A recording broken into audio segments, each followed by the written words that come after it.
Good afternoon. Good afternoon, ma'am. Good afternoon, ma'am. Good afternoon, ma'am. Afternoon, ma'am. Okay, നമ്മള് materials management ഒന്ന് start ചെയ്തായിരുന്നു അല്ലേ? അതെ മാം. Okay, അത് ഫസ്റ്റ് പാരഗ്രാഫ് പറഞ്ഞിരുന്നു അല്ലേ? ഓക്കെ, നമുക്ക് ഒന്നുകൂടി ജസ്റ്റ് റിവൈൻഡ് ചെയ്തിട്ട് പോവാം. Okay ma'am.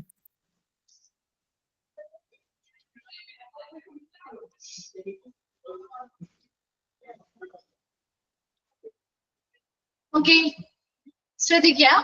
നമ്മൾ മെറ്റീരിയൽ മാനേജ്മെന്റ് എന്ന് പറയുന്ന പുതിയൊരു ചാപ്റ്റർ സ്റ്റാർട്ട് ചെയ്തിരുന്നു കഴിഞ്ഞ ക്ലാസ്സിൽ. ജസ്റ്റ് കുറച്ചൊരു ഇൻട്രൊഡക്ഷൻ ഭാഗം കുറച്ച് പറഞ്ഞിരുന്നു അല്ലെ? നമുക്ക് ഒന്നുകൂടി അത് പറഞ്ഞിട്ട് ബാക്കി ഭാഗത്തേക്ക് പോകട്ടോ. മെറ്റീരിയൽസ് മാനേജ്മെന്റ് എന്ന് പറഞ്ഞാൽ ഹോസ്പിറ്റലിലുള്ള ഒത്തിരി മെറ്റീരിയൽസ് ഉണ്ട് അല്ലെ? ഇപ്പൊ നമ്മൾ പറഞ്ഞിരുന്നു എന്തൊക്കെയാണ് ഹോസ്പിറ്റലിൽ വരുന്ന പ്രധാന മെറ്റീരിയൽസ്. എക്യുപ്മെന്റ്സുകൾ വരാം, അപ്പാരറ്റസുകൾ വരാം അല്ലെ? വേറെന്തൊക്കെ വരാം? വേറെന്തൊക്കെ വരാം മെറ്റീരിയൽസ് എന്ന് പറഞ്ഞാൽ ഹോസ്പിറ്റലിലെ? ബെഡുകൾ വരാം, സ്ട്രക്ചറുകൾ വരാം, വീൽ ചെയറുകൾ വരാം, പലതരത്തിലുള്ള മെറ്റീരിയൽസ് ഉണ്ട് അല്ലെ? നമുക്കത് പഠിക്കാനുണ്ട്. Different types of materials in hospital പഠിക്കാനുണ്ട്. പലതരത്തിലുള്ള മെറ്റീരിയൽസ് ഉണ്ട് അല്ലെ? ഒന്നോ രണ്ടോ വിഭാഗം മാത്രം നമുക്ക് കൺസിഡർ ചെയ്യാൻ പറ്റില്ല. ഒരുപാട് വിഭാഗം, ഒരുപാട് മെറ്റീരിയൽസ് ഉണ്ട്.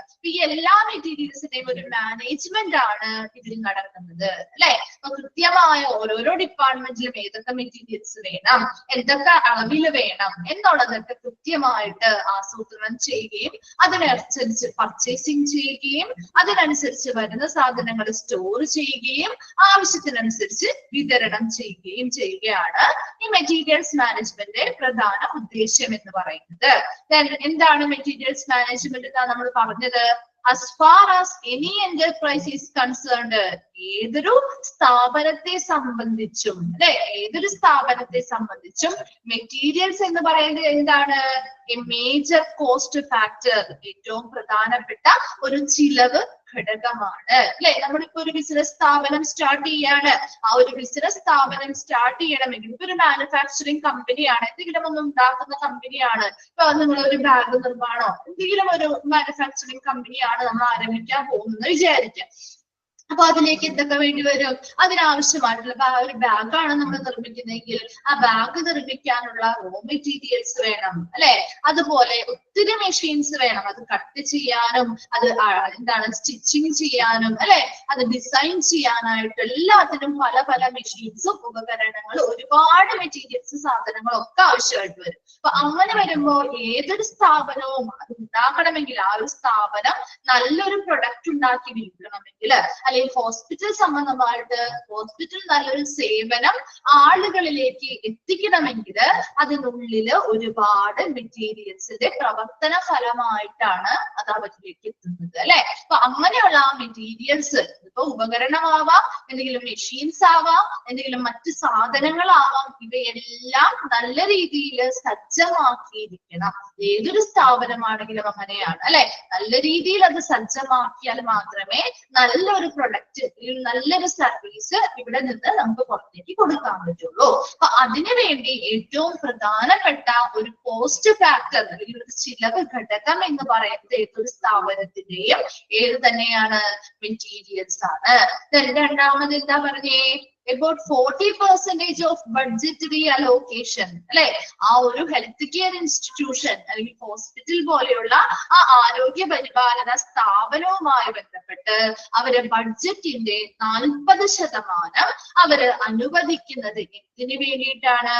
ഹോസ്പിറ്റൽ ആണെങ്കിൽ ആ ഹോസ്പിറ്റലിന്റെ സ്റ്റോറുകൾ മാനേജ് ചെയ്യാനും അതുപോലെ തന്നെ പ്രൊക്യൂർമെന്റ് സംഭരണത്തിനും വേണ്ടിയിട്ടാണ്. മെറ്റീരിയൽസ് സംഭരിക്കുന്നതിന് വേണ്ടിയിട്ട് കൂടിയാണ് അല്ലെ? അപ്പൊ എപ്പോഴും ഏതൊരു ഹോസ്പിറ്റലിലാണെങ്കിലും അവിടെ ഒരുപാട് മെറ്റീരിയൽസ് ആവശ്യമായിട്ട് വരുന്നുണ്ടല്ലോ. അപ്പൊ ആവശ്യമായി വരുന്ന മെറ്റീരിയൽസ് കൃത്യമായിട്ട് പർച്ചേസ് ചെയ്ത് സ്റ്റോർ ചെയ്ത് സംഭരിച്ചു വെക്കാനും ആ സ്റ്റോറിന്റെ മാനേജ്മെന്റിന് വേണ്ടിയിട്ടാണ് ആ ഒരു ഹെൽത്ത് കെയർ ഇൻസ്റ്റിറ്റ്യൂഷൻ അല്ലെങ്കിൽ ആ ഹോസ്പിറ്റലിന്റെ ബഡ്ജറ്റിന്റെ 40% അനുവദിക്കുന്നത്.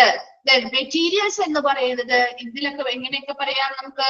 Materials can be termed as എക്യുപ്മെന്റുകളാവാം, അപ്പാരറ്റസുകള് യന്ത്രങ്ങളാവാം, ആൻഡ് സപ്ലൈസ് അക്വയർഡ് ലഭ്യമായിട്ടുള്ള സാധനങ്ങളാവാം, stocked and utilised by an organisation ഒരു ഓർഗനൈസേഷൻ ഒരു സ്ഥാപനം ഉപയോഗിക്കുന്നതോ സംഭരിക്കുന്നതോ ലഭ്യമാക്കുന്നതോ ആയിട്ടുള്ള എക്യുപ്മെന്റ്സുകള് ഉപകരണങ്ങളോ യന്ത്രങ്ങളോ സാധനങ്ങളോ മെറ്റീരിയൽസ് എന്ന് പറയാവുന്നതാണ്. Then materials മാനേജ്മെന്റിനെ മറ്റൊരു പേരിൽ പകരം നമുക്ക് അറിയപ്പെടുന്ന പേര് ഏതാണ്? സ്റ്റോഴ്സ് മാനേജ്മെന്റ് എന്ന് കൂടി അറിയപ്പെടുന്നു. Then ഹൗസ്ലി എന്താണ് ഹൗസ്ലി ഡിഫൈൻ ചെയ്തിരിക്കുന്നത്? മെറ്റീരിയൽസ് മാനേജ്മെന്റ് എന്താ പറഞ്ഞിരിക്കുന്നത്? The supervision and control of goods, services and equipment from acquisition to disposition. എന്താണ് acquisition എന്ന് പറയുന്നത്? ലഭ്യമാക്കുന്നത് അല്ലെ. ഇപ്പൊ ഹോസ്പിറ്റൽ സംബന്ധിച്ച് നമ്മൾ നോക്കിയേ ഒരുപാട് മെറ്റീരിയൽസ് വേണം. അപ്പൊ ആ മെറ്റീരിയൽസിന് നമ്മൾ എന്ത് ചെയ്യുന്നു? പർച്ചേസ് ചെയ്യുക അല്ലെ. പർച്ചേസ് ചെയ്ത് കഴിഞ്ഞാൽ അത് അക്വയർ ചെയ്യുന്നു, നമുക്ക് ലഭ്യമാകുന്നു. ആ ലഭ്യമാകുന്നത് മുതല് അത് ക്രമീകരിക്കുക അല്ലെ. ഡിസ്പോസിഷൻ എന്ന് പറഞ്ഞാൽ എന്താ? ക്രമീകരിക്കുക. അപ്പൊ അത് വന്ന് പർച്ചേസ് ചെയ്തു, നമുക്ക് ആ സാധനം ലഭ്യമായി, അതെന്ത് ചെയ്യണം? സ്റ്റോർ ചെയ്ത് പരിശോധിച്ചത് സ്റ്റോർ ചെയ്ത് വെച്ചു.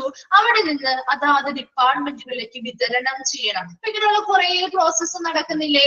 അങ്ങനെ അത് ക്രമീകരിക്കുന്നത് വരെയുള്ള എല്ലാ കാര്യങ്ങളും, അതൊരു ഗുഡ്സ് ആവാം, സർവീസ് ആവാം, എക്യുപ്മെന്റ്സ് അല്ലെങ്കിൽ ഉപകരണങ്ങളാവാം, ഇതിന്റെ ഏതിന്റെയും ലഭ്യമാകുന്നത് മുതലുള്ള ക്രമീകരണം വരെയുള്ള എല്ലാ കാര്യങ്ങളുടെയും സൂപ്പർവിഷൻ അല്ലെങ്കിൽ മേൽനോട്ടവും നിയന്ത്രണവുമാണ് മെറ്റീരിയൽസ് മാനേജ്മെന്റ് എന്ന് പറയുന്നത്. അപ്പൊ അതൊരു എക്സാമ്പിൾ നമുക്ക് കണക്ട് ചെയ്ത് പഠിക്കാവുന്നതാണെങ്കിൽ, ഇപ്പൊ നമ്മളൊരു ഫോൺ പർച്ചേസ് ചെയ്തു. ഇപ്പൊ നിങ്ങളാണെങ്കിൽ ഒരു സ്വന്തമായിട്ട് നിങ്ങളൊരു ഫോൺ പുതിയത് വാങ്ങിക്കഴിഞ്ഞപ്പോ അത് നമുക്ക് ലഭ്യമായി അല്ലെ, നമുക്ക് കിട്ടിക്കഴിഞ്ഞു കഴിഞ്ഞാല് അതിന്റെ എല്ലാ പ്രവർത്തനങ്ങളും അതുമായി ബന്ധപ്പെട്ട് നമ്മൾ കിട്ടുമ്പോൾ തന്നെ നമ്മൾ അതിലെല്ലാം സെറ്റ് ചെയ്തിട്ടൊന്നും ഉണ്ടാവില്ലല്ലോ.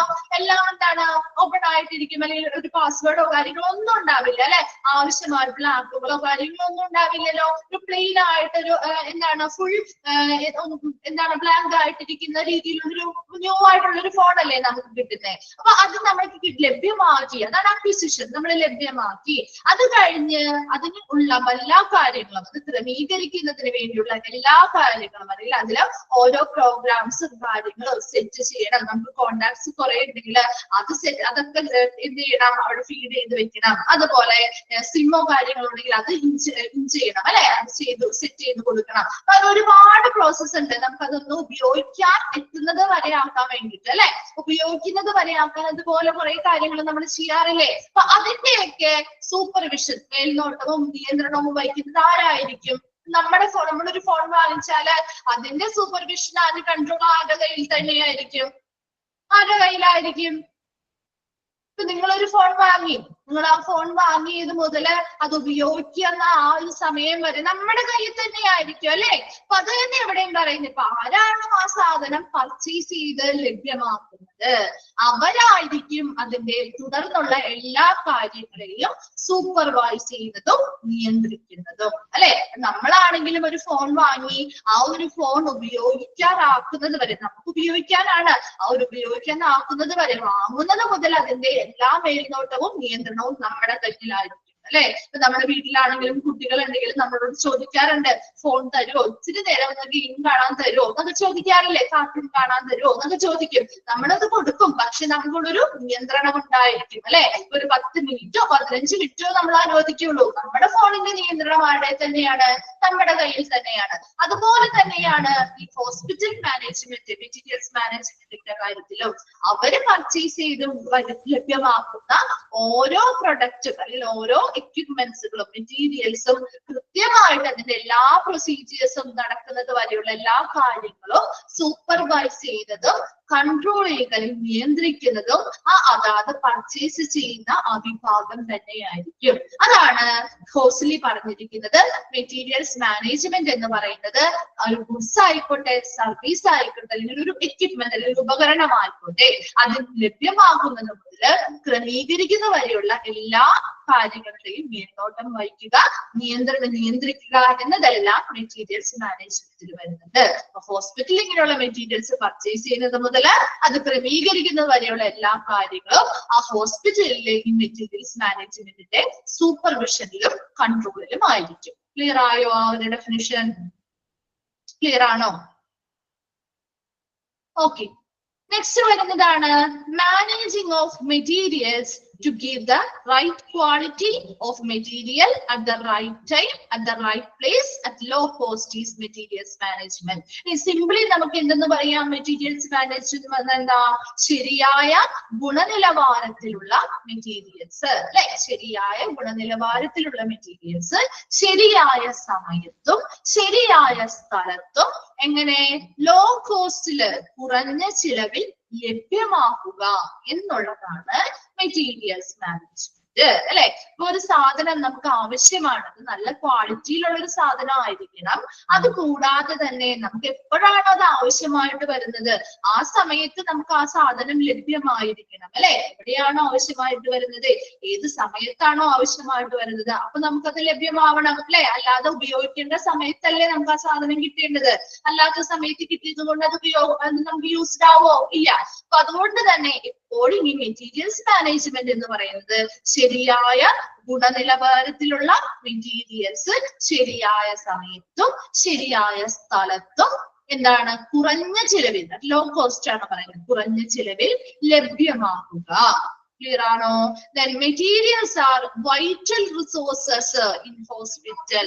ഏതൊരു ഹോസ്പിറ്റലിലെയും മൂല്യമുള്ളതും ഉപയോഗപ്രദവുമായിട്ടുള്ള ഏറ്റവും സുപ്രധാന വിഭവം എന്ന് പറയുന്നത് മെറ്റീരിയൽസ് ആണ്. അണ്ടർലൈൻ ചെയ്ത ആ ഒരു point, materials are A vital resource. ഏതാണ് ഹോസ്പിറ്റലിലെ ഒരു വൈറ്റൽ റിസോഴ്സ് ഏതാണ് എന്ന് ചോദിച്ചാൽ ഏതാണത്? മെറ്റീരിയൽസ് ആണ്. മെറ്റീരിയൽസ് എന്ന് പറയുന്നത് ഹോസ്പിറ്റലിലെ ഏറ്റവും മൂല്യമുള്ളതും ഉപയോഗപ്രദവുമായിട്ടുള്ള സുപ്രധാന വിഭവമാണ്. Then it is a supportive department in the functioning of the hospital. ഹോസ്പിറ്റലിലെ പ്രവർത്തനങ്ങളും, ഹോസ്പിറ്റലിലെ ഓരോ പ്രവർത്തനങ്ങളും നല്ല രീതിയിൽ നടക്കണമെങ്കിൽ അവിടെ ഒത്തിരി മെറ്റീരിയൽസ് ആവശ്യമായി വരും അല്ലെ. അപ്പൊ അതിനു വേണ്ടിയുള്ള ഹോസ്പിറ്റൽ നല്ല രീതിയിലുള്ള പ്രവർത്തനങ്ങൾ മുന്നോട്ട് കൊണ്ടുപോകണമെങ്കിൽ അതിന് സഹായിക്കുന്ന അല്ലെങ്കിൽ അതിനെ പിന്തുണയ്ക്കുന്ന ഒരു ഡിപ്പാർട്ട്മെന്റ് ആണ് മെറ്റീരിയൽസ് മാനേജ്മെന്റ് എന്ന് പറയുന്നത്. ക്ലിയർ ആയോ ഇത്രയും ഭാഗം? ഇത്രയും ഭാഗത്തിൽ എന്തെങ്കിലും ഡൗട്ട്സോ അല്ലെങ്കിൽ ഏതെങ്കിലും റിപ്പീറ്റ് ചെയ്യേണ്ടതായിട്ടോ ഉണ്ടോ? ക്ലിയർ ആണോ? Okay okay. അപ്പൊ നമ്മൾ നെക്സ്റ്റ് ഭാഗത്തേക്ക് പോവാണ്. എയിംസ് ഓർ, അതൊന്ന് കറക്റ്റ് ചെയ്തോട്ടോ, നമ്മുടെ സ്പെല്ലിംഗ് മിസ്റ്റേക്ക് ഉണ്ട്. Aims or objectives of material management കേട്ടോ. Aims or objectives of material management. Material മാനേജ്മെന്റിന്റെ പ്രധാന ലക്ഷ്യങ്ങൾ എന്തൊക്കെയാണ്? Aims or objectives of material management. Material മാനേജ്മെന്റിന്റെ പ്രധാന ലക്ഷ്യങ്ങൾ എന്തൊക്കെയാണ് നോക്കിയേ. The objective of material management in a hospital is to make sure that there is ample stock of required items for continuous supply. എന്താണ്? ഇപ്പൊ ഹോസ്പിറ്റലിൽ ഒത്തിരി ഡിപ്പാർട്ട്മെന്റുകൾ ഉണ്ടല്ലോ. ആ ഓരോ ഡിപ്പാർട്ട്മെന്റുകളിലും ഓരോ സാധനങ്ങള്, ഇപ്പൊ ചില ഡിപ്പാർട്ട്മെന്റ്, ഇപ്പൊ ഓപ്പറേഷൻ തിയേറ്ററിലായിക്കോട്ടെ അല്ലെങ്കിൽ നമ്മുടെ മറ്റേ ഒരു വാർഡിലായിക്കോട്ടെ, അങ്ങനെ ഏതൊരു വിഭാഗവും ആയിക്കോട്ടെ, അവിടെയൊക്കെ ചിലപ്പോ കണ്ടിന്യൂസ് ആയിട്ട് നമുക്ക് തുടർച്ചയായിട്ട് നമുക്ക് സാധനങ്ങള് വിതരണം ചെയ്യേണ്ടതായിട്ട് വരും അല്ലെ. എല്ലാ ദിവസവും ചിലപ്പോ യൂസ് ചെയ്യുന്ന, തുടരെ യൂസ് ചെയ്യുന്നതായിട്ടുള്ള സാധനങ്ങളാവുമ്പോൾ എപ്പോഴും നമ്മൾ അവർക്ക് വിതരണം ചെയ്തുകൊണ്ടിരിക്കണം അല്ലെ. അവർ തീരുന്നതിനനുസരിച്ച് വിതരണം ചെയ്യേണ്ടതായിട്ട് വരും. അപ്പൊ അങ്ങനെ തുടർച്ചയായി വിതരണം ചെയ്യുന്നതിന് വേണ്ടി ഇതിനുള്ള മെറ്റീരിയൽസ്, ആവശ്യമായിട്ട് വരുന്ന മെറ്റീരിയൽസ് തുടർച്ചയായി വിതരണം ചെയ്യുന്നതിനുള്ള ആംപിൾ സ്റ്റോക്ക് അല്ലെങ്കിൽ മതിയായ സ്റ്റോക്ക് ഉണ്ടോ എന്നുള്ളത് ഉറപ്പുവരുത്തുക. അതാണ് ഒന്നാമത്തെ ഒബ്ജക്റ്റീവ് പറയുന്നത്. Objective of material management in a hospital is to make sure that there is ample stock of required items for continuous supply. തുടർച്ചയായി വിതരണം ചെയ്യുന്നതിന്, ഇങ്ങനെയുള്ള തുടർച്ചയായി വിതരണം ആവശ്യമായിട്ടുള്ള ഐറ്റംസ് അല്ലെങ്കിൽ ആവശ്യമായി വരുന്ന മെറ്റീരിയൽസ് തുടർച്ചയായി വിതരണം ചെയ്യുന്നതിനുള്ള മതിയായ സ്റ്റോക്ക് ഉണ്ടോ എന്നുള്ളത് ഉറപ്പുവരുത്തുക. രണ്ടാമത്തതായി പറയുന്നത് to keep away from surplus. എന്താണ് സർപ്ലസ് എന്ന് പറഞ്ഞാൽ? മിച്ചം വരിക അല്ലെങ്കിൽ ബാലൻസ് വരിക.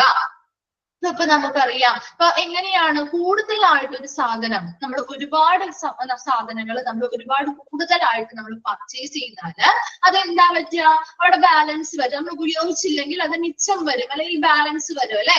അതിനൊരു എക്സാമ്പിൾ ഇപ്പൊ പറയുകയാണെങ്കിൽ നമ്മൾ ഫാർമസിയുമായി ബന്ധപ്പെട്ട് നിങ്ങളൊന്ന് ചിന്തിച്ചു നോക്കിയേ. ഫാർമസിയില് ഒരുപാട് മരുന്നുകൾ, നമ്മുടെ ആവശ്യത്തിൽ കൂടുതൽ മരുന്നുകൾ നമ്മൾ പർച്ചേസ് ചെയ്തു. അപ്പൊ അത്രയൊന്നും നമുക്ക് ഉപയോഗിക്കേണ്ടതായിട്ട് വന്നിട്ടില്ല. അപ്പൊ അത് കുറെ നാൾ നമ്മൾ അത് ഉപയോഗിക്കാണ്ടിരുന്ന് കഴിയുമ്പോ എന്തെങ്കിലും പറ്റുമോ? മെഡിസിൻസിന് ഉപയോഗിക്കാണ്ടിരുന്നാൽ എന്തെങ്കിലും പ്രശ്നമുണ്ടോ? എന്താണ്? Very good. എക്സ്പയർഡ് ആയി പോവും അല്ലെ, എക്സ്പയറി ഡേറ്റ് കഴിഞ്ഞു പോകും. അപ്പൊ നമുക്ക് പുതിയതായിട്ട് നമുക്ക് ആ ഒരു സംഭവം പിന്നീട് നമുക്ക് എപ്പോ വേണമെങ്കിലും ഉപയോഗിക്കാമെന്നൊരു കണ്ടീഷൻ അല്ല അല്ലെ. അപ്പൊ അതുകൊണ്ട് തന്നെ എക്സ്പയർ ആയി പോയി കഴിഞ്ഞാൽ പിന്നീട് നമുക്ക് അത് ഉപയോഗിക്കാനും പറ്റില്ല.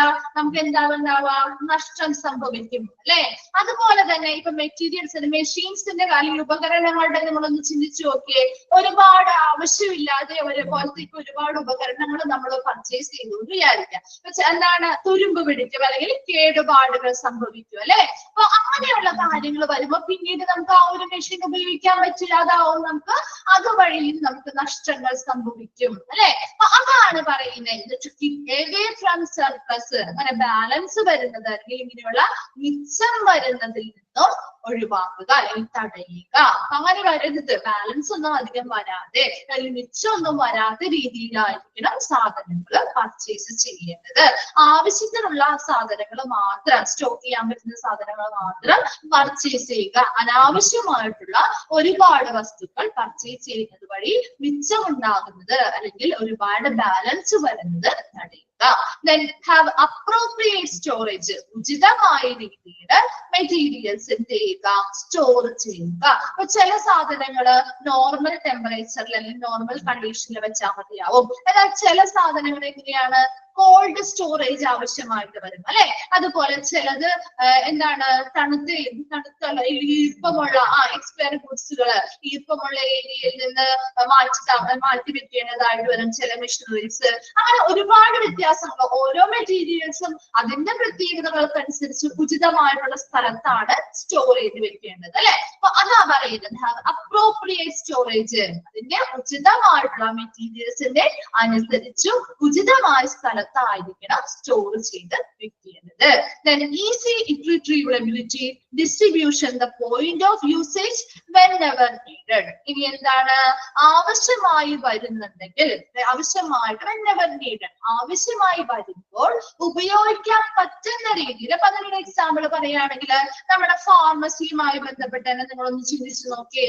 ഫാർമസിയിൽ നമ്മൾ ആ ഒരു വിതരണം ചെയ്യുന്ന ഒരു ഏരിയ ഉണ്ടല്ലോ, നമ്മൾ ചിന്ന മരുന്ന് വാങ്ങാൻ നിൽക്കുന്ന ആ ഒരു ഏരിയ, ആ ഒരു ഏരിയയില് മെഡിസിൻസ് കഴിഞ്ഞാല് അവരെന്ത് ചെയ്യും? അത് അവരെവിടുന്നാ പിന്നെ എടുക്കുക? എവിടെന്നായിരിക്കും എടുക്കുക? സ്റ്റോറിൽ നിന്ന് എടുക്കും അല്ലെ. അപ്പൊ അവിടെ എന്താണ്, അപ്പൊ ഫാർമസി, അപ്പൊ നമുക്ക് എന്താണ്, എപ്പോഴാണോ ആവശ്യം വരുന്നത് ആ സമയത്ത് ഉപയോഗിക്കാനായിട്ട് തിരിച്ചെടുക്കാൻ പറ്റുന്ന വിധത്തിൽ അല്ലെ, എടുത്തുകൊണ്ടുവരാൻ പറ്റുന്ന രീതിയിലായിരിക്കണം ഈസി റിട്രീവബിലിറ്റി, അല്ലെങ്കിൽ ഈസിലി നമുക്കത് തിരിച്ചെടുക്കാൻ പറ്റുന്ന വിധത്തിലായിരിക്കണം എന്ത് വേണ്ടത്, ഇത് സ്റ്റോർ ചെയ്യേണ്ടത്.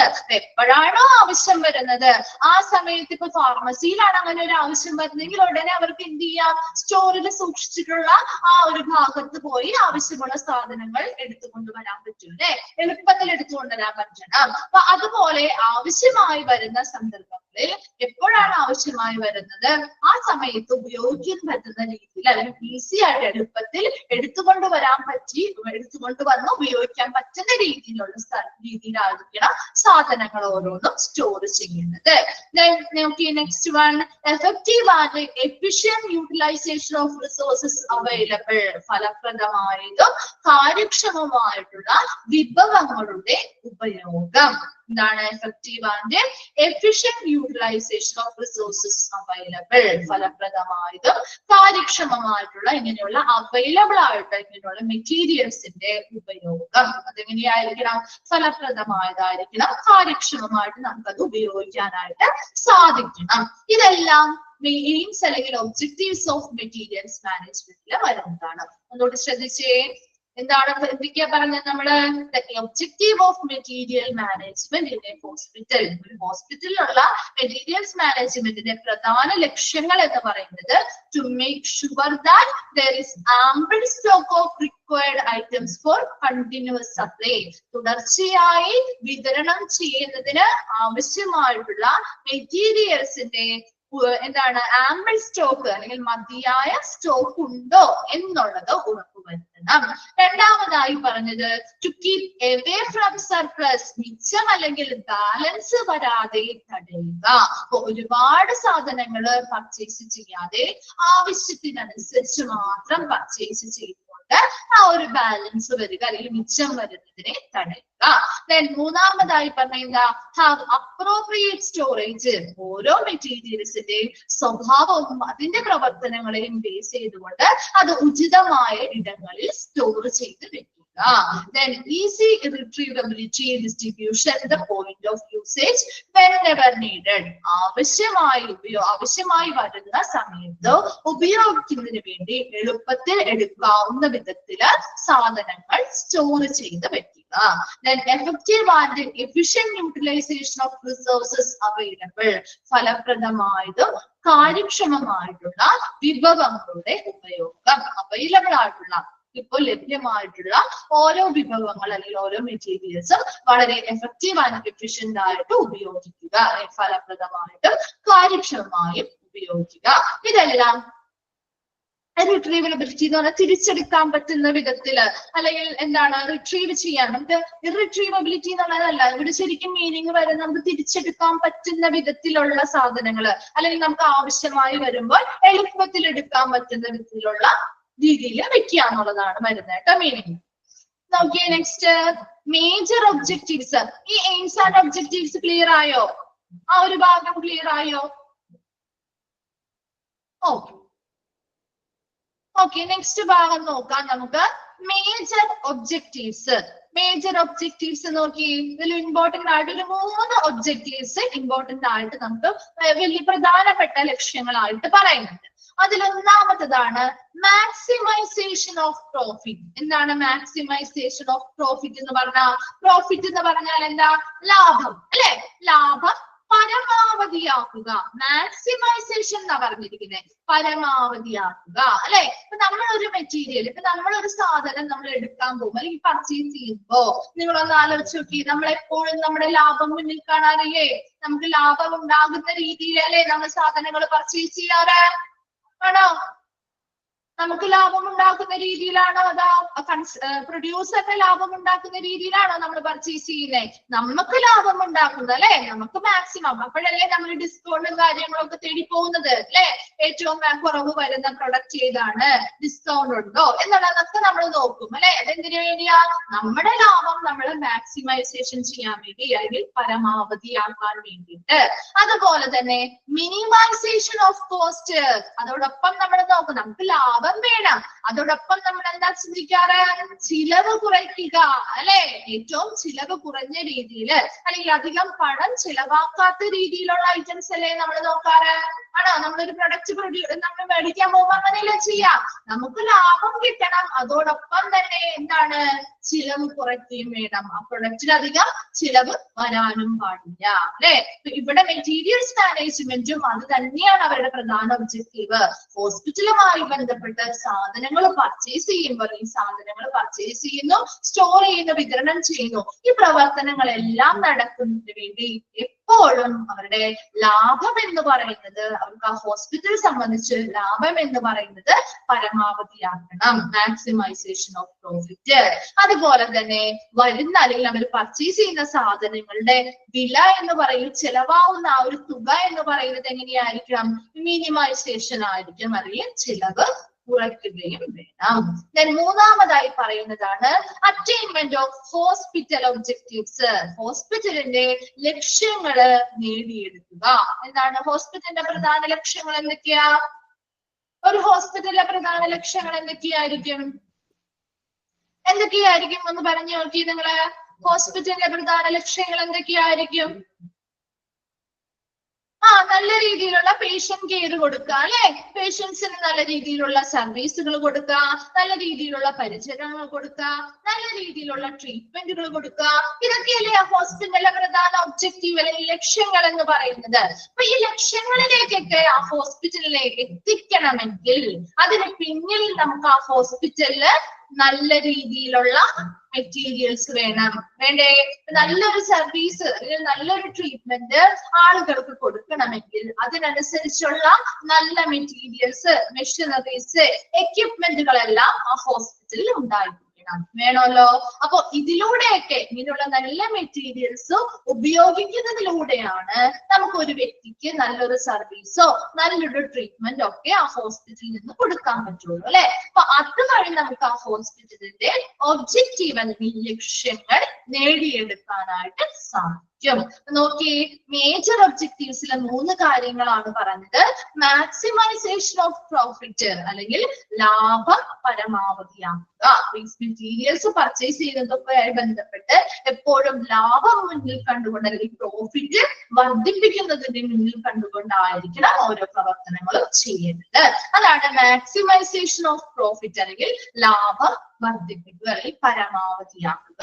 രണ്ടാമതായി പറയുന്നത് മിനിമൈസേഷൻ ഓഫ് കോസ്റ്റ്, ചിലവ് കുറയ്ക്കുന്ന രീതിയിലാണ്.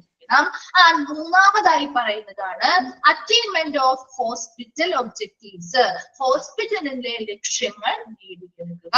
എപ്പോഴും ഹോസ്പിറ്റലിലെ നല്ല നല്ല ലക്ഷ്യങ്ങൾ എന്ന് പറഞ്ഞാൽ അവിടെ നല്ല സർവീസ് കൊടുക്കുക, പേഷ്യൻസിന് നല്ല കെയർ കൊടുക്കുക, നല്ല ട്രീറ്റ്മെന്റുകൾ കൊടുക്കുക അല്ലെ, ഇവയൊക്കെയാണ്. അപ്പൊ അതൊക്കെ കൊടുക്കണമെങ്കിൽ ഹോസ്പിറ്റലില് നല്ല രീതിയിലുള്ള എക്യുപ്മെന്റ്സ്, മെഷീൻസ്, മെറ്റീരിയൽസ് എല്ലാം സജ്ജമായിരിക്കണം.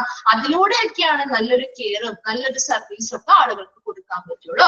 അപ്പൊ അതിലൂടെ നമുക്ക് നല്ലൊരു ഹോസ്പിറ്റൽ, നല്ലൊരു ലക്ഷ്യങ്ങള്, നല്ല നല്ല ലക്ഷ്യങ്ങളൊക്കെ നേടിയെടുക്കാനായിട്ട് സാധിക്കും. ക്ലിയർ ആയോ? ആ ഒരു 3 ഒബ്ജക്റ്റീവ്സ് ക്ലിയർ ആണോ? ഓക്കെ. നെക്സ്റ്റ് വരുന്നതാണ് functions of material management. Material മാനേജ്മെന്റിന്റെ പ്രധാന ഫങ്ഷൻസ് എന്തൊക്കെയാണ്? എന്താണ് ജിൻഷ? ഡൗട്ടാണോ ചോദിച്ചത്?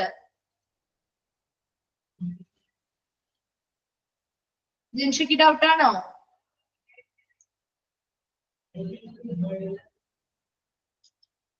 ഓക്കെ, നോക്കി, ഫങ്ഷൻസ് ഓഫ് മെറ്റീരിയൽ മാനേജ്മെന്റ് എന്തൊക്കെയാണ്? പ്രധാന പ്രവർത്തനങ്ങൾ എന്തൊക്കെയായിരിക്കും? നമ്മൾ പറഞ്ഞ കുറച്ച് കാര്യങ്ങളൊക്കെ തന്നെയാ പറയുന്നത്. എന്താണ് ആദ്യത്തെ നോക്കിയ functions? Materials planning and budgeting. Materials എന്ത് ചെയ്യുന്നു? ഓരോ ഡിപ്പാർട്ട്മെന്റിനും വ്യത്യസ്തമായിട്ടുള്ള മെറ്റീരിയൽസ് ആയിരിക്കും ആവശ്യം വരുന്നത് അല്ലെ. അപ്പൊ ആ ഓരോ മെറ്റീരിയൽസും എന്തൊക്കെയാണ് വേണ്ടത്, ഓരോരോ ഡിപ്പാർട്ട്മെന്റിനെ ബേസ് ചെയ്തിട്ട് ഓരോ ഡിപ്പാർട്ട്മെന്റിനും എന്തൊക്കെ മെറ്റീരിയൽസ് വേണം, എത്ര എണ്ണം ഓൾറെഡി സ്റ്റോക്ക് ഉണ്ട്, എങ്ങനെയാണ് അത്, എന്തൊക്കെ വേണം, എത്ര ക്വാണ്ടിറ്റിയിൽ നമ്മൾ പർച്ചേസ് ചെയ്യണം, അതുമായി ബന്ധപ്പെട്ട് കൃത്യമായിട്ടുള്ള പ്ലാനിങ്ങുകൾ അല്ലെങ്കിൽ ആസൂത്രണം നടത്തണം അല്ലെ. അപ്പൊ ആ പ്ലാനിങ് പ്രകാരം എന്ത് തയ്യാറാക്കണം? ബഡ്ജറ്റ് തയ്യാറാക്കണം. പർച്ചേസിങ്ങിന് വേണ്ടിയുള്ള ബഡ്ജറ്റുകൾ തയ്യാറാക്കണം. അതാണ് ആദ്യത്തെ ഫംഗ്ഷൻ എന്ന് പറയുന്നത്. ഓരോരോ ഡിപ്പാർട്ട്മെന്റുകളുമായി ബന്ധപ്പെട്ട് എന്തൊക്കെ സാധനങ്ങളാണോ പർച്ചേസ് ചെയ്യേണ്ടത് അതിന്റെ കൃത്യമായിട്ടുള്ള കണക്കുകൾ എടുത്ത് എത്ര ക്വാണ്ടിറ്റി, എത്ര നമ്പർ വേണം എന്നുള്ള കാര്യങ്ങളൊക്കെ കൃത്യമായി മനസ്സിലാക്കി അതിനനുസരിച്ച് ആസൂത്രണങ്ങൾ നടത്തി ബഡ്ജറ്റുകൾ തയ്യാറാക്കുക. ഇനി തയ്യാറാക്കിയ ബഡ്ജറ്റുകൾ അനുസരിച്ച് എന്ത് ചെയ്യുക? ആ മെറ്റീരിയൽസ് എല്ലാം പർച്ചേസിങ് ചെയ്യുക അല്ലെങ്കിൽ വാങ്ങുക അല്ലെ. അപ്പൊ പർച്ചേസിങ് ചെയ്തു നമ്മള്. ഇനി പർച്ചേസിങ് ചെയ്ത് കഴിഞ്ഞാൽ അടുത്തത് എന്താ വരാ? പർച്ചേസിങ് കഴിഞ്ഞ സാധനങ്ങൾ വരും അല്ലെ. പർച്ചേസ് ചെയ്ത സാധനങ്ങൾ ലഭ്യമാകും. ആ പർച്ചേസ് ചെയ്ത സാധനങ്ങള് നമ്മൾ വാങ്ങണം അല്ലെ. അതാണ് അടുത്തത് പറയുന്നത് റിസീവിങ് അല്ലെ. പർച്ചേസ് ചെയ്ത് വരുന്ന സാധനങ്ങള് സ്വീകരിക്കുക. ആൻഡ് ഇൻസ്പെക്ഷൻ, വരുന്ന സാധനങ്ങള് കൃത്യമായി നമ്മൾ പർച്ചേസിൽ പറഞ്ഞിരിക്കുന്ന രീതിയിലുള്ള കറക്റ്റ് ക്വാണ്ടിറ്റിയിലും നല്ല ക്വാളിറ്റിയും ഉള്ള നല്ല നമ്പർ, ആ പറഞ്ഞിരിക്കുന്ന നമ്പർ കാര്യങ്ങളൊക്കെ ഉണ്ടോ എന്നുള്ളത് ഇൻസ്പെക്ഷൻ ചെയ്യണം അല്ലെ. പരിശോധന നടത്തണം. ആൻഡ് സ്റ്റോക്ക് ചെയ്യണം. അതിനുശേഷം എന്താണ്? ഓക്കെ ആണ് എങ്കിൽ നമ്മൾ ആ സാധനങ്ങൾ എന്ത് ചെയ്യും? സ്റ്റോറിൽ കൊണ്ടുവന്ന് സംഭരിച്ചു വെക്കും അല്ലെങ്കിൽ സ്റ്റോക്ക് ചെയ്ത് വെക്കും അല്ലെ. അതിനുശേഷം എന്താണ് അതാത് ഡിപ്പാർട്ട്മെന്റുകൾക്ക് ആവശ്യമായിട്ടുള്ള പ്രൊഡക്റ്റുകൾ അല്ലെങ്കിൽ മെറ്റീരിയൽസ് എന്ത് ചെയ്യും ഡിസ്ട്രിബ്യൂഷൻ നടത്തും, വിതരണം ചെയ്യും.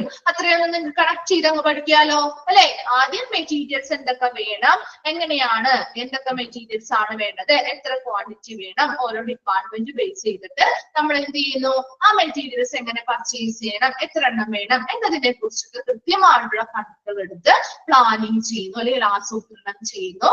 ആ പ്ലാനിങ്ങിനനുസരിച്ച് നമ്മൾ എന്ത് ചെയ്യുന്നു ബഡ്ജറ്റുകൾ തയ്യാറാക്കുന്നു. ഈ ബഡ്ജറ്റിനനുസരിച്ച് ആ പ്ലാനിങ് ചെയ്തതിനനുസരിച്ച് നമ്മൾ എന്ത് ചെയ്യും സാധനങ്ങൾ പർച്ചേസിങ് ചെയ്യുന്നു, വാങ്ങുന്നു. ഈ ആ പർച്ചേസിങ് ചെയ്ത് വരുന്ന സാധനങ്ങൾ റിസീവിങ് ചെയ്യുന്നു, സ്വീകരിക്കുന്നു, പരിശോധനകൾ നടത്തുന്നു, സ്റ്റോക്ക് ചെയ്ത് വെക്കുന്നു. അതിനുശേഷം അതാത് ഡിപ്പാർട്ട്മെന്റുകൾക്ക് ആവശ്യമായിട്ടുള്ള സാധനങ്ങൾ വിതരണം ചെയ്യുന്നു. ഇത്രയും ക്ലിയർ ആണോ?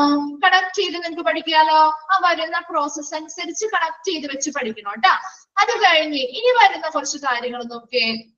Inventory control. എന്താണ് ഇൻവെന്ററി കൺട്രോള്? പല ചാപ്റ്ററിലും പഠിച്ചിട്ടുണ്ട് അല്ലെ. ഇൻവെന്ററി എന്ന് പറഞ്ഞാൽ എന്താണ് ഇൻവെന്ററി? ലിസ്റ്റ് അല്ലെ, വിവര പട്ടികകള് അല്ലെങ്കിൽ ചരക്കു പട്ടികകൾ എന്ന് നമുക്ക് പറയാം അല്ലെ. ഇവിടെ നമ്മൾ സ്റ്റോക്ക് ലിസ്റ്റുകൾ എടുക്കണം. എന്താണ് ഇവിടെ ആ ഒരു പർച്ചേസ് സ്റ്റോറുമായി ബന്ധപ്പെട്ടുള്ള വിവര പട്ടികകൾ തയ്യാറാക്കണം. അതുപോലെ തന്നെ ഓരോ ഡിപ്പാർട്ട്മെന്റിലും എന്തൊക്കെ മെറ്റീരിയൽസ് എത്ര എണ്ണം വീതം നിലവിൽ ഉപയോഗിക്കുന്നുണ്ട്, എത്ര എണ്ണം അവിടെ സ്റ്റോക്ക് ഉണ്ട് എന്നുള്ള കാര്യങ്ങളെ കുറിച്ചുള്ള എല്ലാ ഭാഗത്തെയും എല്ലാ രീതിയിലുള്ള വിവര പട്ടികകള് തയ്യാറാക്കുകയും അതിന്റെ നിയന്ത്രണം നടത്തുകയും ചെയ്യുക. നെക്സ്റ്റ് വരുന്നതാണ് കോസ്റ്റ് റിഡക്ഷൻ. എന്താണ് കോസ്റ്റ് റിഡക്ഷൻ? ചിലവ് കുറയ്ക്കുക അല്ലെ. എന്തിലൂടെയൊക്കെ നമുക്ക് ഈ ഒരു പർച്ചേസിംഗുമായി ബന്ധപ്പെട്ട ചിലവ് കുറയ്ക്കാൻ പറ്റും? നിങ്ങളൊന്ന് ആലോചിച്ച് നോക്കിയേ. എന്തിലൂടെയൊക്കെ നമുക്ക് ഈ പർച്ചേസിംഗുമായി ബന്ധപ്പെട്ട ചിലവ് കുറയ്ക്കാൻ പറ്റും? ഒരുപാട് നമ്മളൊരു സാധനങ്ങൾ പർച്ചേസ് ചെയ്യാണ്ടിരിക്കാം, അതിലൂടെ നമുക്ക് ഒരു ചിലവ് കുറയ്ക്കാം അല്ലെ. വേസ്റ്റുകൾ കുറയ്ക്കാം. അതിന് വേണ്ടിയിട്ട് നമുക്ക് വേസ്റ്റ് കുറയ്ക്കണമെങ്കിൽ നമുക്ക് എന്ത് ചെയ്യാം? ഒന്ന് ആലോചിച്ച് നോക്കി നിങ്ങള്. ശരിയായ രീതിയിൽ ഉപയോഗിക്കുക, റീയൂസ് ചെയ്യുക അല്ലെ. വെരി ഗുഡ്, റീയൂസ് ചെയ്യുക. അതായത് ഇപ്പൊ ഓൾറെഡി ഒരു മെഷീൻ നമ്മൾ ഉപയോഗിച്ച് അല്ലെങ്കിൽ എന്തെങ്കിലും ഒരു എക്യുപ്മെന്റ്സ് ഒക്കെ നമ്മൾ വാങ്ങി, അത് നമുക്ക് ഒരാൾക്ക് വേണ്ടി ഉപയോഗിക്കാൻ പറ്റില്ലല്ലോ. അത് ഒന്നോ രണ്ടോ പേർക്ക് സ്റ്റെറിലൈസേഷൻ പോലെയുള്ള ടെക്നിക്സ് അതിനെ കൊടുത്തിരിക്കുന്നേ. അപ്പൊ അതൊക്കെ വെച്ചുകൊണ്ട് നമുക്ക് എന്ത് ചെയ്യാം? റീയൂസ് ചെയ്യാം, പുനരുപയോഗിക്കാം അല്ലെ. അപ്പൊ അതൊരു പുതിയത് വാങ്ങുന്നതിന്റെ ആ ഒരു കോസ്റ്റിലേക്ക് ചിലവ് നമുക്ക് കുറയ്ക്കാൻ പറ്റില്ലേ? അതുപോലെ തന്നെ രണ്ടാമത്തേതായിട്ടുള്ള കാര്യം, ഒത്തിരി ഒരുപാട് ആവശ്യമില്ലാത്ത സാധനങ്ങൾ അനാവശ്യമായിട്ട് വാങ്ങാതിരിക്കുന്നതിലൂടെയും നമുക്ക് ചെലവ് കുറയ്ക്കാൻ പറ്റും. മൂന്നാമതായിട്ടുള്ള ഒരു കാര്യം, സ്റ്റാൻഡേർഡ് ആയിട്ടുള്ള വളരെ നല്ല സ്റ്റാൻഡേർഡ് ആയിട്ടുള്ള എക്യുപ്മെന്റ്സുകൾ അല്ലെങ്കിൽ മെഷീനുകളൊക്കെ വാങ്ങുക. അപ്പൊ അങ്ങനെയുള്ള സ്റ്റാൻഡേർഡ് മെഷീൻസ് ഒക്കെ ഉപയോഗിക്കുന്നത് കൊണ്ടുള്ള ഗുണം എന്തായിരിക്കും?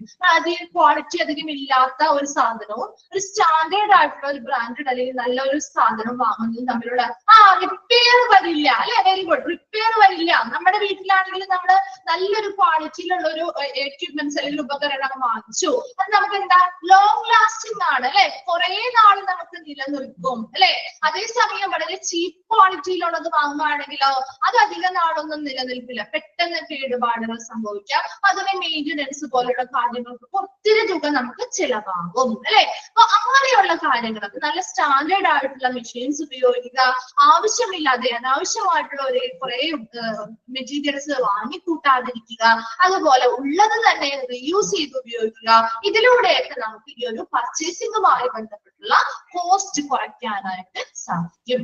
നെക്സ്റ്റ് വരുന്നതാണ് വാല്യൂ അനാലിസിസ്. എന്താണ്? മൂല്യ വിശകലനം. എന്തിനാണ് ഒരു വാല്യൂ അനാലിസിസ് ചെയ്യുന്നത്? മൂല്യ വിശകലനം നടത്തുക. ഒരു പ്രൊഡക്റ്റ് അല്ലെങ്കിൽ ഒരു സർവീസ്, എക്യുപ്മെന്റ് ആയിക്കോട്ടെ, എന്തോ ആയിക്കോട്ടെ, അതിന്റെ വില അല്ലെങ്കിൽ ആ ഒരു മൂല്യം എത്രത്തോളം ഉണ്ടെന്ന് വിശകലനം ചെയ്യുക. ഇതിലൂടെ നമുക്ക് എന്ത് ചെയ്യാൻ പറ്റും? ഒരുപാട് സാധനങ്ങൾ വാങ്ങിച്ചു കൂടാതെ അനാവശ്യമായിട്ട് വരുന്ന ചിലവുകളെയൊക്കെ നിയന്ത്രിക്കാൻ അല്ലെങ്കിൽ തിരിച്ചറിയുന്നതിന് വേണ്ടിയുള്ള ഒരു സംവിധാനമാണ് വാല്യൂ അനാലിസിസ് എന്ന് പറയുന്നത്. വാല്യൂ അനാലിസിസ് നമുക്ക് കുറച്ച് ഡീറ്റെയിൽ ആയിട്ട് പഠിക്കാനുണ്ട് കേട്ടോ. അപ്പൊ മൂല്യ വിശകലനം ചെയ്യുക അല്ലെങ്കിൽ അനാവശ്യമായിട്ട് വരുന്ന ചിലവുകളൊക്കെ നമുക്ക് തിരിച്ചറിയാനായിട്ട്. ഇപ്പൊ നിങ്ങൾ വാല്യൂ അനാലിസിസിൽ പറയുന്ന ഒരു കാര്യമാണ് ഇപ്പൊ നമ്മുടെ ഒരുപാട് സാധനങ്ങൾ ഇപ്പൊ നമ്മൾ ആ ഒരു പ്രവർത്തനം ഒരു പ്രൊഡക്റ്റ് അല്ലെങ്കിൽ ഒരു എന്തെങ്കിലും ഒരു സാധനം നമ്മൾ വാങ്ങുവാണ്. അപ്പൊ ആ ഒരു സാധനം വാങ്ങും. ഇപ്പൊ ഒരു ഷുഗർ ചെക്ക് ചെയ്യുന്ന ഒരു മെഷീൻസ് ഒക്കെ ഇപ്പൊ അവൈലബിൾ ആണല്ലോ. പ്രഷർ ചെക്ക് ചെയ്യുന്ന ആയിക്കോട്ടെ, ഷുഗർ ചെക്ക് ചെയ്യുന്ന ആയിക്കോട്ടെ. അപ്പൊ ആ ഒരു മെഷീൻ നമ്മൾ ഒരു പ്രാവശ്യം നമ്മൾ വാങ്ങി. അതേസമയം അതിന്റെ മൂല്യം അത് എത്രത്തോളം ഉണ്ട്, അതിന്റെ പ്രവർത്തനം എങ്ങനെയാണ് എന്നതിനനുസരിച്ച് വേണം നമ്മൾ ബാക്കിയുള്ളവ അതുപോലത്തെ വാങ്ങാൻ. അല്ലാതെ ഇപ്പൊ ഒരേപോലെയുള്ള ഒരുപാട് സാധനങ്ങൾ, ഒരേ ഫംഗ്ഷൻ ചെയ്യുന്ന ഒരുപാട് സാധനങ്ങൾ, ഒരേപോലെയുള്ള ഒരുപാട് സാധനങ്ങൾ വാങ്ങി വെച്ചുകൊണ്ട് വലിയ കാര്യമുണ്ടോ?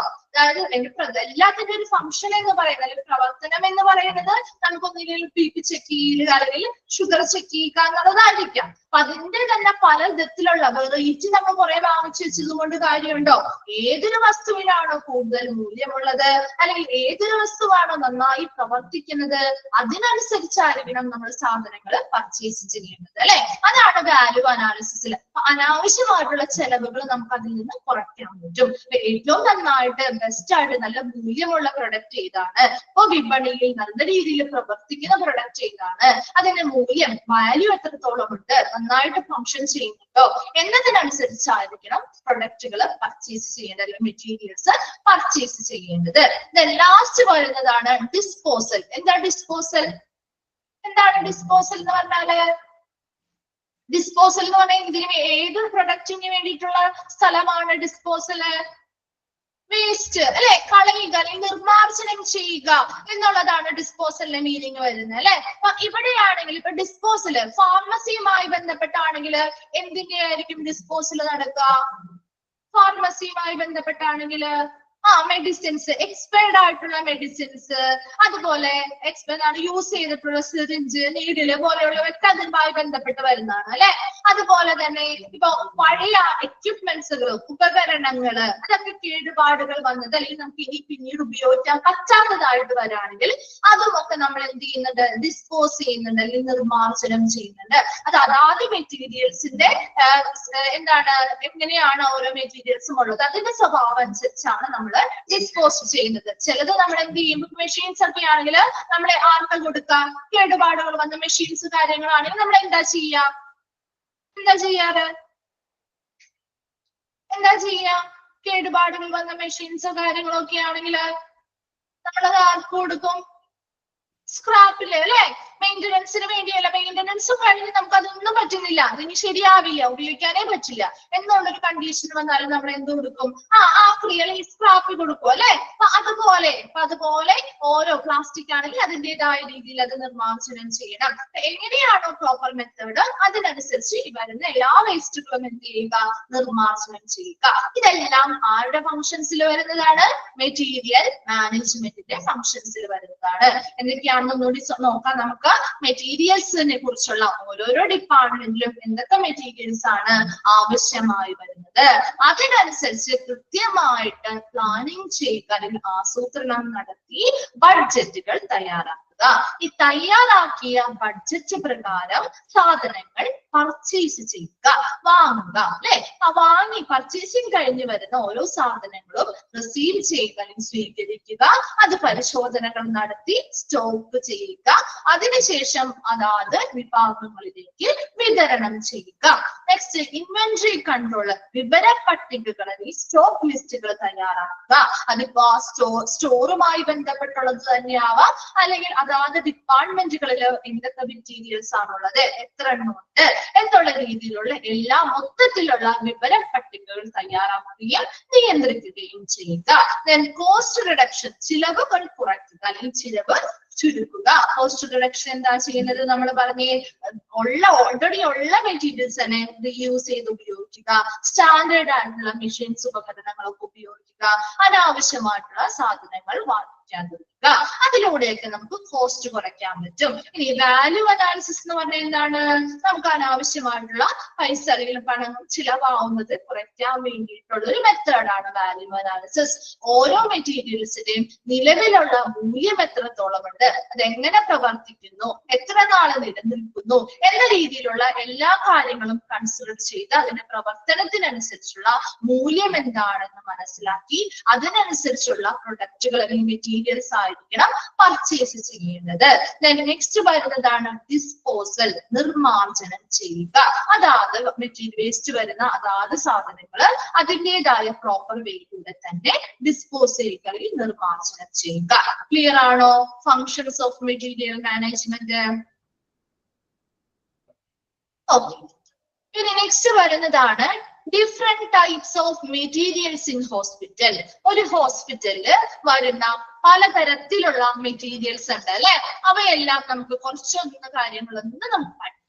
Different types of materials in hospital. ഹോസ്പിറ്റലിൽ വരുന്ന പലതരത്തിലുള്ള മെറ്റീരിയൽസ് എന്തൊക്കെയാണ്? നിങ്ങൾ ജസ്റ്റ് അതെന്താണെന്ന് മാത്രം മനസ്സിലാക്കി വെച്ചാൽ മതി. അതിന് ഡീറ്റെയിൽഡ് ആയിട്ടൊന്നും പഠിക്കാനില്ല കേട്ടോ.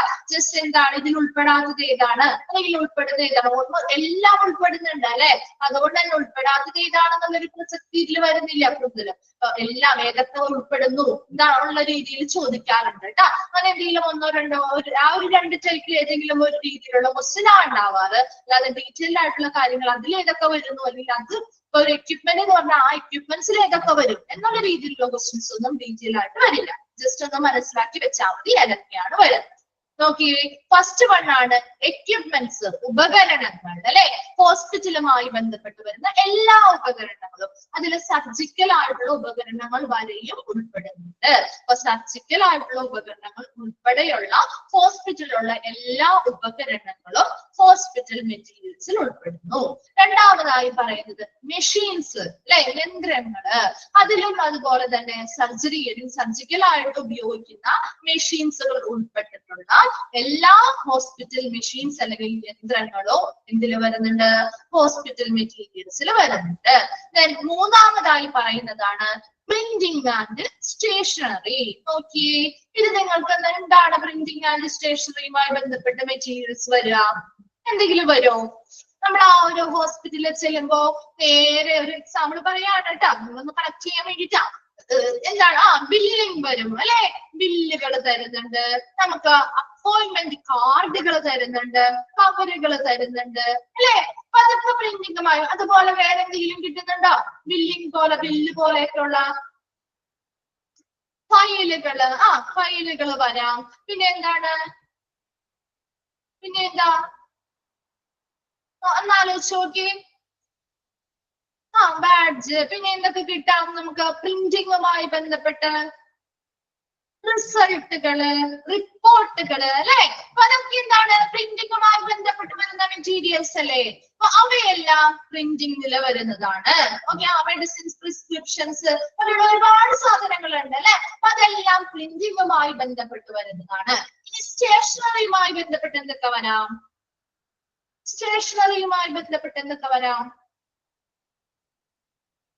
എന്തൊക്കെ വരാം?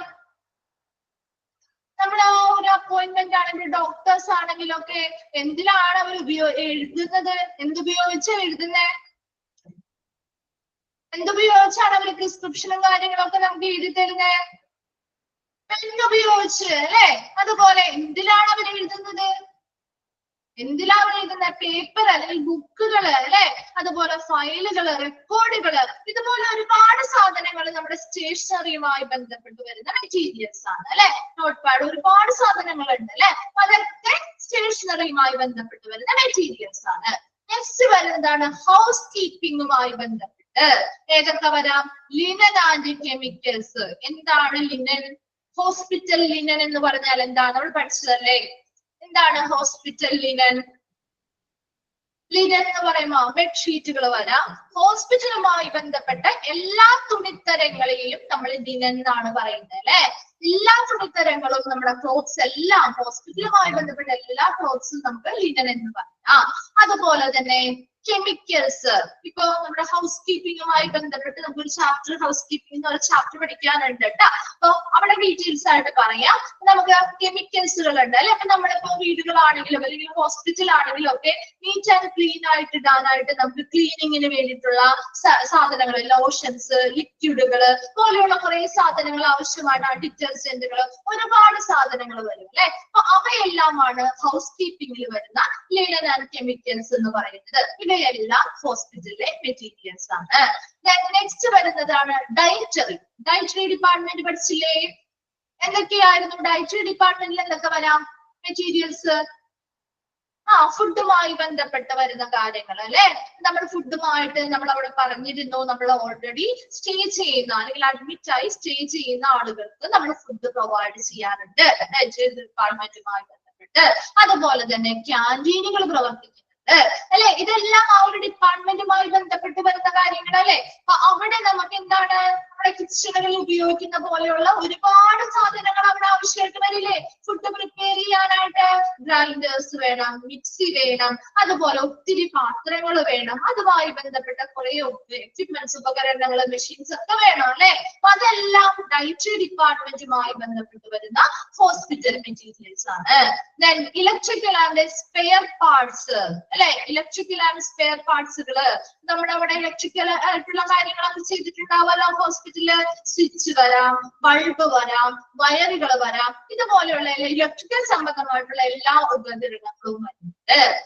ലാബുമായി ബന്ധപ്പെട്ട് മെഷീൻസ് വരാം അല്ലെ. ലാബിൽ നമ്മൾ ടെസ്റ്റ് ചെയ്യാനായിട്ട് ഉപയോഗിക്കുന്ന മെഷീൻസ്, എക്യുപ്മെന്റ്സ്, ഉപകരണങ്ങൾ വരാം. കെമിക്കൽസ് അല്ലെ, ടെസ്റ്റ് ചെയ്യാനായിട്ട് ഉപയോഗിക്കുന്ന കെമിക്കൽസുകൾ വരാം. അതുപോലെ തന്നെ ഫാർമസിയുമായി ബന്ധപ്പെട്ട് എന്തൊക്കെ വരാം? ഫാർമസിയുമായി ബന്ധപ്പെട്ടുള്ള മെറ്റീരിയൽസ് എന്തൊക്കെയായിരിക്കും? മെഡിസിൻസ്, ഡ്രഗ്സ് വരാം അല്ലെ. മെഡിസിൻസ് അല്ലെങ്കിൽ ഡ്രഗ്സ് വരാം. ഇഞ്ചക്ഷന് വേണ്ടിയിട്ടുള്ള നീഡിൽസ്, സിറിഞ്ചുകള് അല്ലെ. ഇതെല്ലാം നമ്മുടെ ഫാർമസിയുമായി ബന്ധപ്പെട്ട് വരുന്ന കാര്യങ്ങളല്ലേ. അതെല്ലാം മെറ്റീരിയൽസിൽ വരുന്നുണ്ട്. ദെൻ കെമിക്കൽസ്, എന്തിനു വേണ്ടി ഉപയോഗിക്കുന്ന കെമിക്കൽസ് ആണെന്ന് നോക്കി. Developer and fixer in radiology. Radiology ഡിപ്പാർട്ട്മെന്റിലെ ഓരോ മെഷീൻസും പ്രവർത്തിക്കാൻ ആവശ്യമായിട്ട് വരുന്ന കെമിക്കൽസുകൾ ഉൾപ്പെടുന്നുണ്ട്. സിവിൽ എഞ്ചിനീയറിംഗ് ഐറ്റംസ് എന്തൊക്കെ വരാം? പൈപ്പുകള് അല്ലെ, അതർ മെറ്റീരിയൽസ്. ഒരു ബിൽഡിംഗ് ഉണ്ടാക്കണമെങ്കിൽ, ഒരു പുതിയതായിട്ടൊരു ബിൽഡിംഗ് കൺസ്ട്രക്ട് ചെയ്യാണ് ഹോസ്പിറ്റലിൽ വിചാരിക്കുക. അവിടെ എന്തൊക്കെ സാധനങ്ങൾ വേണം? പൈപ്പുകൾ വേണം. ആ ഒരു ബിൽഡിംഗ് നിർമ്മിക്കാനുള്ള ബ്രിക്സ് വേണം. ഇതെല്ലാം മെറ്റീരിയൽസ് അല്ലെ. അങ്ങനെയുള്ള എല്ലാ കാര്യങ്ങളുമാണ്. കമ്പികൾ വേണം അല്ലെ. ഒരുപാട് സാധനങ്ങൾ വേണം. അതെല്ലാം സിവിൽ എഞ്ചിനീയറിംഗ് ഐറ്റംസിൽ വരുന്നതാണ്. ലാസ്റ്റ് വരുന്നതാണ് കൺസ്യൂമർ ഗുഡ്സ്. അതിൽ വരുന്നതാണ് diesel and petrol to start a boiler or autoclave. നമ്മുടെ സ്റ്റെറിലൈസേഷൻ മെത്തേഡ്, സ്റ്റെറിലൈസേഷൻ എക്യുപ്മെന്റ്സുകൾ പോലെയുള്ള ഓട്ടോക്ലേവ് അല്ലെങ്കിൽ ബോയിലേഴ്സ് ഒക്കെ പ്രവർത്തിക്കാൻ ആവശ്യമായിട്ടുള്ള ഡീസലുകളും പെട്രോളുകളോ എന്തിൽ ഉൾപ്പെടുന്നുണ്ട്? ഹോസ്പിറ്റൽ മെറ്റീരിയൽസിൽ ഉൾപ്പെടുന്നുണ്ട്. അപ്പൊ കുറെ നമ്മൾ പറഞ്ഞു അല്ലെ. ഹോസ്പിറ്റലുമായി ബന്ധപ്പെട്ടുള്ള പലതരത്തിലുള്ള മെറ്റീരിയൽസ് ആണ് നമ്മൾ പറഞ്ഞത്. ഒന്നുകൂടി പറയാം.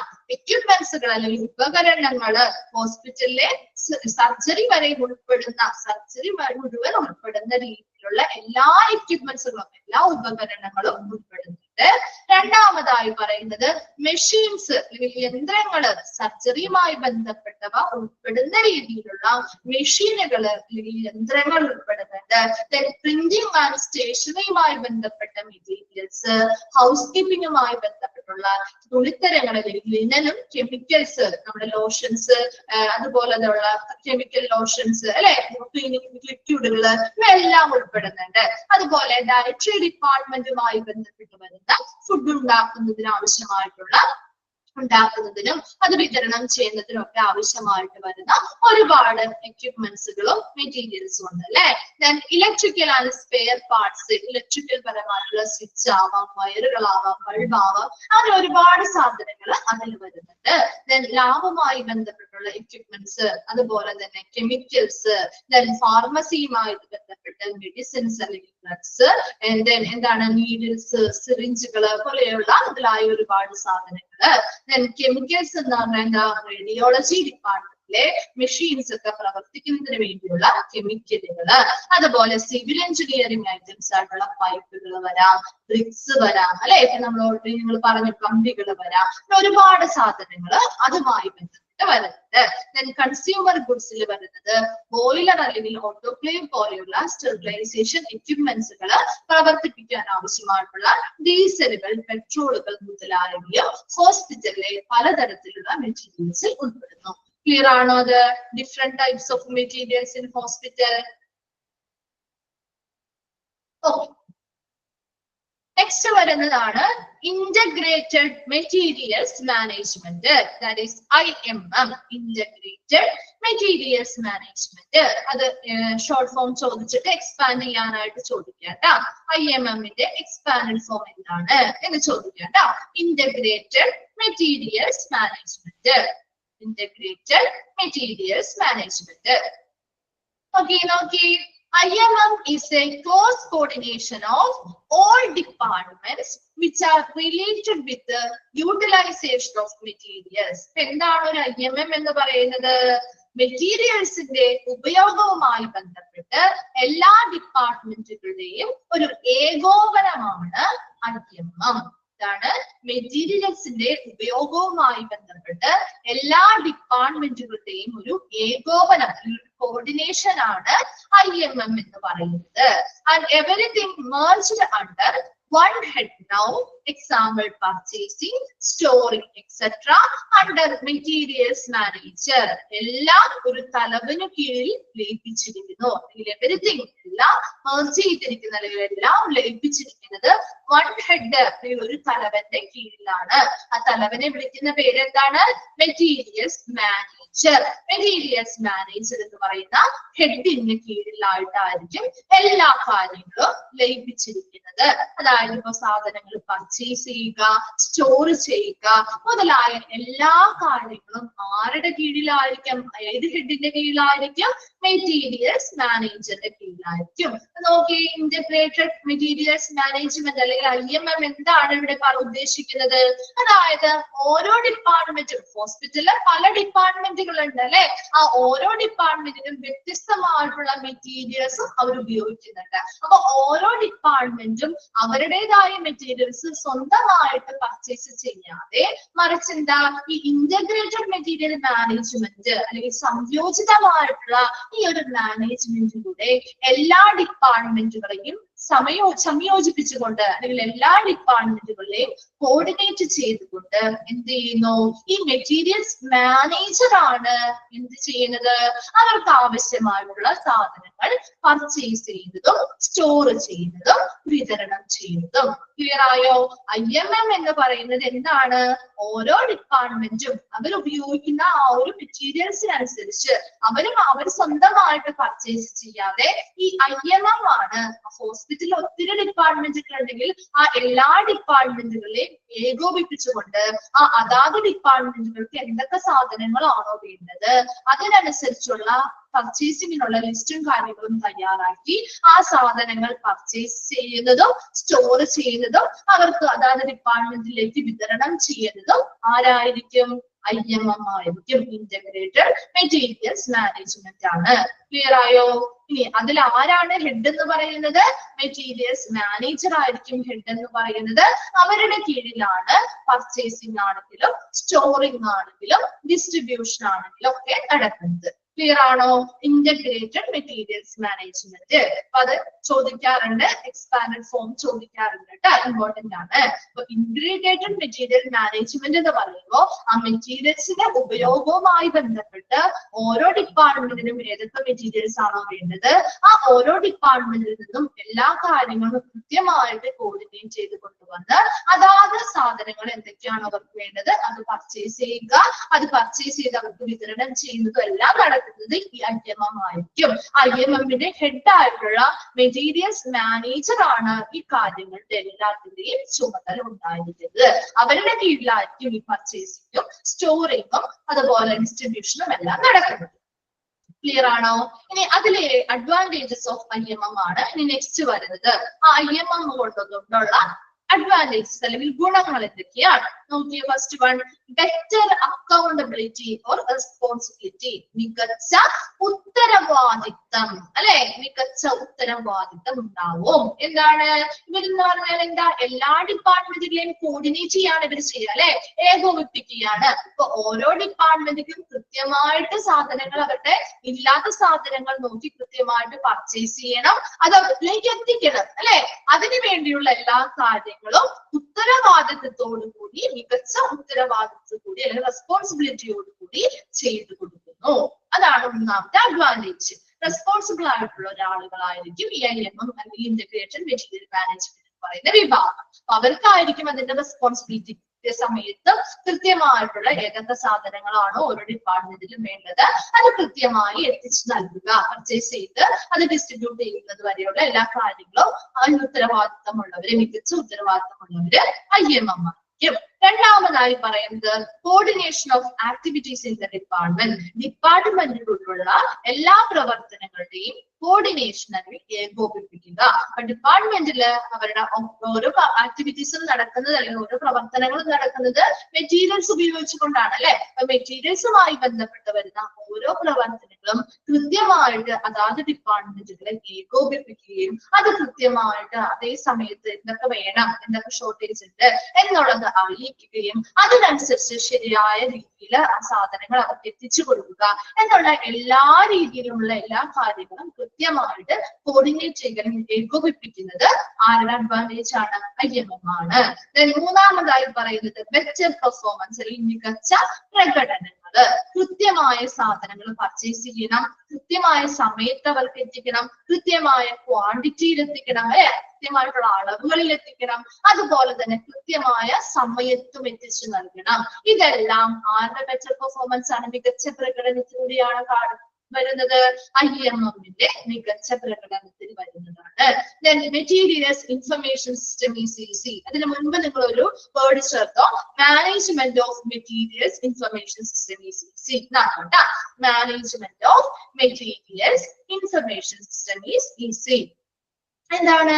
ഇപ്പൊ ഓരോ ഡിപ്പാർട്ട്മെന്റ് നമ്മൾ ഓൾറെഡി വിവര പട്ടികകളൊക്കെ തയ്യാറാക്കണം നമ്മൾ ആദ്യം പറഞ്ഞിട്ടുണ്ടായിരുന്നല്ലോ. അപ്പൊ ഓരോ ഡിപ്പാർട്ട്മെന്റിലും ഏതൊക്കെ സാധനങ്ങളാണ് ഉപയോഗിക്കുന്നത് എന്നതിനെ കുറിച്ചുള്ള വിവര പട്ടികകള് നമ്മൾ ഓൾറെഡി ഡേറ്റ ആയിട്ട് ഈ ഇൻഫർമേഷൻ സിസ്റ്റത്തിൽ രേഖപ്പെടുത്തിയിട്ടുണ്ടാവും അല്ലെ. അവരുടെ ഇൻഫർമേഷൻ സിസ്റ്റത്തിൽ രേഖപ്പെടുത്തിയിട്ടുള്ള ആ വിഭവങ്ങൾ, ആ ഒരു വിവര പട്ടികകൾ അനുസരിച്ച് എളുപ്പത്തില് ഏതൊക്കെ മെറ്റീരിയൽസ് ആണ് അവർക്ക് വേണ്ടത് എന്നുള്ളതിന്റെ മാനേജ്മെന്റ് നമുക്ക് എളുപ്പത്തിൽ ചെയ്യാനായിട്ട് പറ്റും. അതാണ് management of materials information system is easy. ഈ ഇൻഫർമേഷൻ സിസ്റ്റത്തില് വെച്ചിട്ടുള്ള റെക്കോർഡ് ചെയ്ത് വെച്ചിട്ടുള്ള ഓരോരോ ഡിപ്പാർട്ട്മെന്റുമായി ബന്ധപ്പെട്ടുള്ള മെറ്റീരിയൽസ് ഏതൊക്കെയാണ്, അവർക്ക് ഏതൊക്കെയാണ് ആവശ്യമായി വരുന്നത്, അല്ലെങ്കിൽ ഓൾറെഡി സ്റ്റോക്ക് അവരുടെ എന്തൊക്കെയുണ്ട് എന്നുള്ളതൊക്കെ ഈസി ആയിട്ട് നമുക്ക് ഈ ഒരു ഇൻഫർമേഷൻ സിസ്റ്റം ഉപയോഗിച്ചുകൊണ്ട് എളുപ്പത്തിൽ നമുക്ക് ആ മെറ്റീരിയൽസുമായി ബന്ധപ്പെട്ട എല്ലാ കാര്യങ്ങളും മാനേജ് ചെയ്യാനായിട്ട് സാധിക്കുന്നു. നെക്സ്റ്റ് വരുന്നതാണ് മെറ്റീരിയൽസ് ഹാൻഡ്ലിംഗ് ആൻഡ് ട്രാൻസ്പോർട്ടേഷൻ. വരുന്ന ഓരോ മെറ്റീരിയൽസും, പർച്ചേസിംഗ് കഴിഞ്ഞ് വരുന്ന ഓരോ മെറ്റീരിയൽസും നന്നായി കൈകാര്യം ചെയ്യാനും അതുപോലെ തന്നെ ട്രാൻസ്പോർട്ട് ചെയ്ത് വരുന്ന ഓരോന്നും സ്റ്റോർ ചെയ്ത് അതാത് ഡിപ്പാർട്ട്മെന്റുകൾക്ക് ആവശ്യമായിട്ടുള്ള അളവില് എത്തിച്ചു നൽകാനായിട്ടും നന്നായി IMM-ന് കഴിയുന്നുണ്ട്. ലാസ്റ്റ് വരുന്നതാണ് സ്ക്രാപ്പ് അല്ലെ. വേസ്റ്റ് ആയിട്ട് വരുന്ന സാധനങ്ങളാണെങ്കിൽ ഉപയോഗിച്ച് വേസ്റ്റ് വന്നത് അല്ലെങ്കിൽ എക്സ്പയറി ഡേറ്റ് കഴിഞ്ഞ സാധനങ്ങള് ഇവയെല്ലാം നമുക്ക് എന്ത് ചെയ്യാം? സ്ക്രാപ്പ് അല്ലെ. എന്താണ് സ്ക്രാപ്പ് എന്ന് പറഞ്ഞാൽ? കേടായ സാധനങ്ങൾ നമ്മൾ വേസ്റ്റ് ചെയ്യുക അല്ലെ. വേസ്റ്റ് ആക്രികൾക്ക് കൊടുക്കുക അല്ലെ. അപ്പൊ അതാരുടെ അഡ്വാൻറ്റേജിൽ വരുന്ന? ഇവരാണ് അത് ചെയ്യുന്നത്. അതുപോലെ സർപ്ലസ് കൺട്രോള്, എന്താണ്? മിച്ചം വരാതിരിക്കുന്നതിന് കൺട്രോൾ ചെയ്യുക അല്ലെ. മിച്ചം വരുന്നതിനെ നിയന്ത്രിക്കുക. ഒത്തിരി സാധനങ്ങൾ, അനാവശ്യമായിട്ട് ഒത്തിരി സാധനങ്ങൾ വാങ്ങിക്കുന്നതൊക്കെ തടയാനായിട്ട് അല്ലെങ്കിൽ അതൊക്കെ നിയന്ത്രിക്കാനായിട്ട് സാധിക്കും. അതുപോലെ ഡിസ്പോസൽ അല്ലെങ്കിൽ നിർമ്മാർജ്ജനം ചെയ്യുക. വേസ്റ്റുകളൊക്കെ യഥാക്രമം അതിൻ്റെതായ പ്രോപ്പർ ആയിട്ടുള്ള രീതിയിൽ തന്നെ ഡിസ്പോസ് ചെയ്യുക. ഇവയെല്ലാം ആരുടെ അഡ്വാൻറ്റേജിൽ വരുന്നതാണ്? IMM-ന്റെ അഡ്വാൻറ്റേജിൽ വരുന്നതാണ്. ഒന്നുകൂടെ ശ്രദ്ധിച്ചേ. Advantages of IMM: better accountability, മികച്ച ഉത്തരവാദിത്വം. ഓരോ സാധനങ്ങളും ആ ഓരോ ഡിപ്പാർട്ട്മെന്റിനെ അനുസരിച്ച് ആ ഡിപ്പാർട്ട്മെന്റിന് ഏതൊക്കെ സാധനങ്ങളാണ്, ഏതൊക്കെ മെറ്റീരിയൽസ് ആണ് വേണ്ടത് അതിനനുസരിച്ച് കൃത്യമായ പ്ലാനിങ് ചെയ്ത് ഓരോ സാധനങ്ങളും പർച്ചേസ് ചെയ്യുകയും അവർക്ക് ലഭ്യമാക്കുന്നതിന് വേണ്ടിയിട്ടുള്ള ഉത്തരവാദിത്തം, മികച്ച ഉത്തരവാദിത്തം IMM-ന് ഉണ്ടായിരിക്കും. രണ്ടാമതായി പറഞ്ഞത് coordination of activities in the department. ആ ഡിപ്പാർട്ട്മെന്റിനുള്ളിൽ മെറ്റീരിയൽസുമായി ബന്ധപ്പെട്ടുള്ള എല്ലാ പ്രവർത്തനങ്ങളും കൃത്യമായിട്ട് ഏൽപ്പിക്കുന്നത് IMM ആണ്. ആ ഓരോ ഡിപ്പാർട്ട്മെന്റിനും അവരുടേതായ രീതിയിൽ പർച്ചേസ് ചെയ്യുന്ന കാര്യങ്ങളൊന്നും വരുന്നില്ല അല്ലെ. ഇവര് തന്നെ അതെല്ലാം കോർഡിനേറ്റ് ചെയ്തുകൊണ്ട് നന്നായി ആ മെറ്റീരിയൽസുമായി ബന്ധപ്പെട്ട എല്ലാ പ്രവർത്തനങ്ങളും ചെയ്ത് കൊടുക്കുന്നുണ്ട്. മൂന്നാമതായി പറയുന്നത് ബെറ്റർ പെർഫോമൻസ് അല്ലെങ്കിൽ മികച്ച പ്രകടനം. അപ്പൊ ആ ഒരു IMM എന്ന് പറയുന്നത് നേതൃത്വം എടുത്ത് ഓരോ സാധനങ്ങൾ പർച്ചേസ് ചെയ്യുന്നു, കൃത്യമായ അളവിലും കൃത്യമായ സമയത്തും കൃത്യമായ സ്ഥലത്തും ഈ സാധനങ്ങൾ എത്തിച്ചു നൽകുകയും എല്ലാം ഇതിന്റെ മികച്ച പ്രകടനങ്ങളിൽ ഉൾപ്പെടുന്നതാണ്.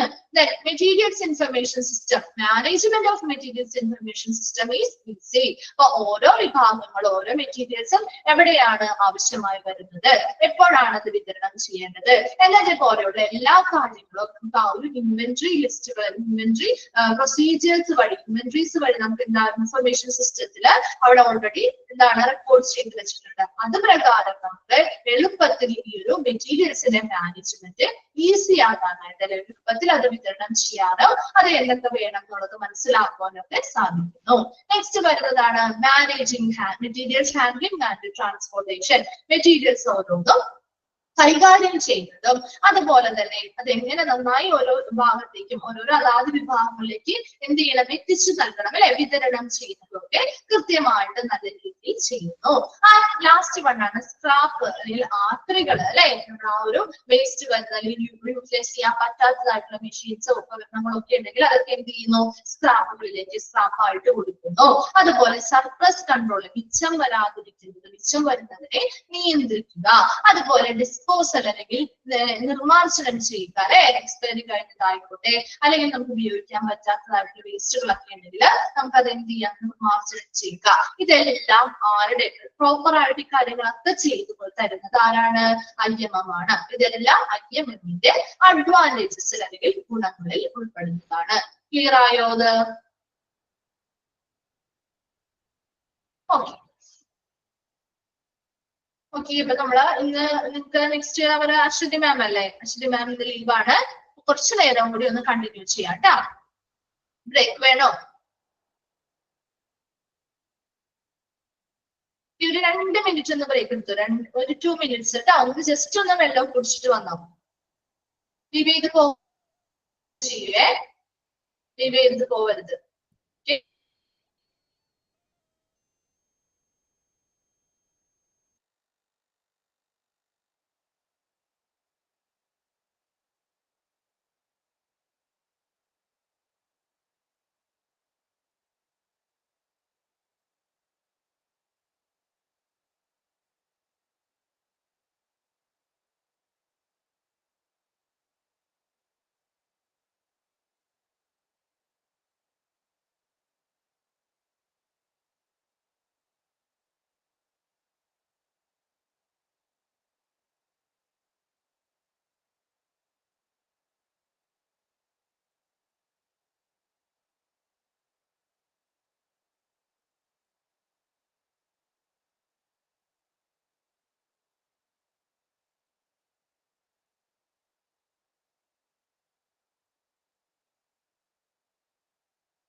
ഓക്കെ, നമുക്ക് കണ്ടിന്യൂ ചെയ്യാം. ഒരു ഹാഫ് ആൻ അവർ കൂടി കണ്ടിന്യൂ ചെയ്യാം അല്ലെ. ഓക്കെ, നെക്സ്റ്റ് നമ്മൾ നോക്കാൻ പോകുന്നത് നോക്കി ഇവിടെ IMM ഡെസ്ക് കോസ്റ്റ് റിഡക്ഷൻ. ഇത്രയും കാര്യങ്ങൾ ഓക്കെ ആയിരുന്നില്ലേ? അഡ്വാൻറ്റേജ് വരെ ക്ലിയർ ആണല്ലോ. ഓക്കെ, നെക്സ്റ്റ് നോക്കാട്ടോ. IMM desk cost reduction techniques such as value analysis, variety reduction, standardization, forecasting and market analysis. ഇനി IMM നമ്മുടെ ചിലവ് കുറയ്ക്കാനുള്ള കുറച്ച് സാങ്കേതിക വിദ്യകള് കൊണ്ടുവരുന്നുണ്ട് അല്ലെങ്കിൽ നടപ്പിലാക്കുന്നുണ്ട്.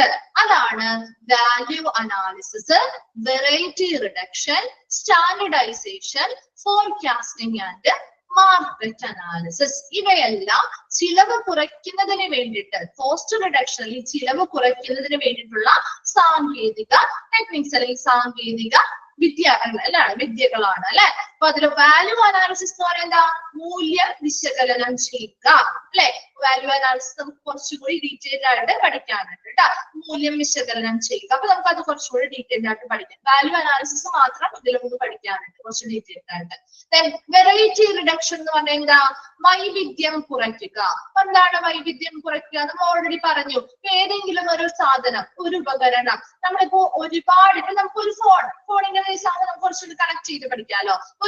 നമുക്കൊരു ഫോൺ എന്തിനു വേണ്ടിയാണ്? നമുക്ക് ബേസിക് ആയിട്ട് കുറെ കാര്യങ്ങളുണ്ട് അല്ലെ. നമുക്ക് മറ്റുള്ളവരായിട്ട് കമ്മ്യൂണിക്കേഷൻ നടത്തുക, അതിന് വേണ്ടിയിട്ട് തന്നെയാണ് ബേസിക് ആയിട്ട് ഒരു ഫോൺ എന്ന് പറയുന്നത് ഉപയോഗിക്കുന്നത് അല്ലെ. അപ്പൊ അത് തന്നെ പല വിലയിലുള്ള പല രീതിയിലുള്ള ഫോണുകളില്ലേ.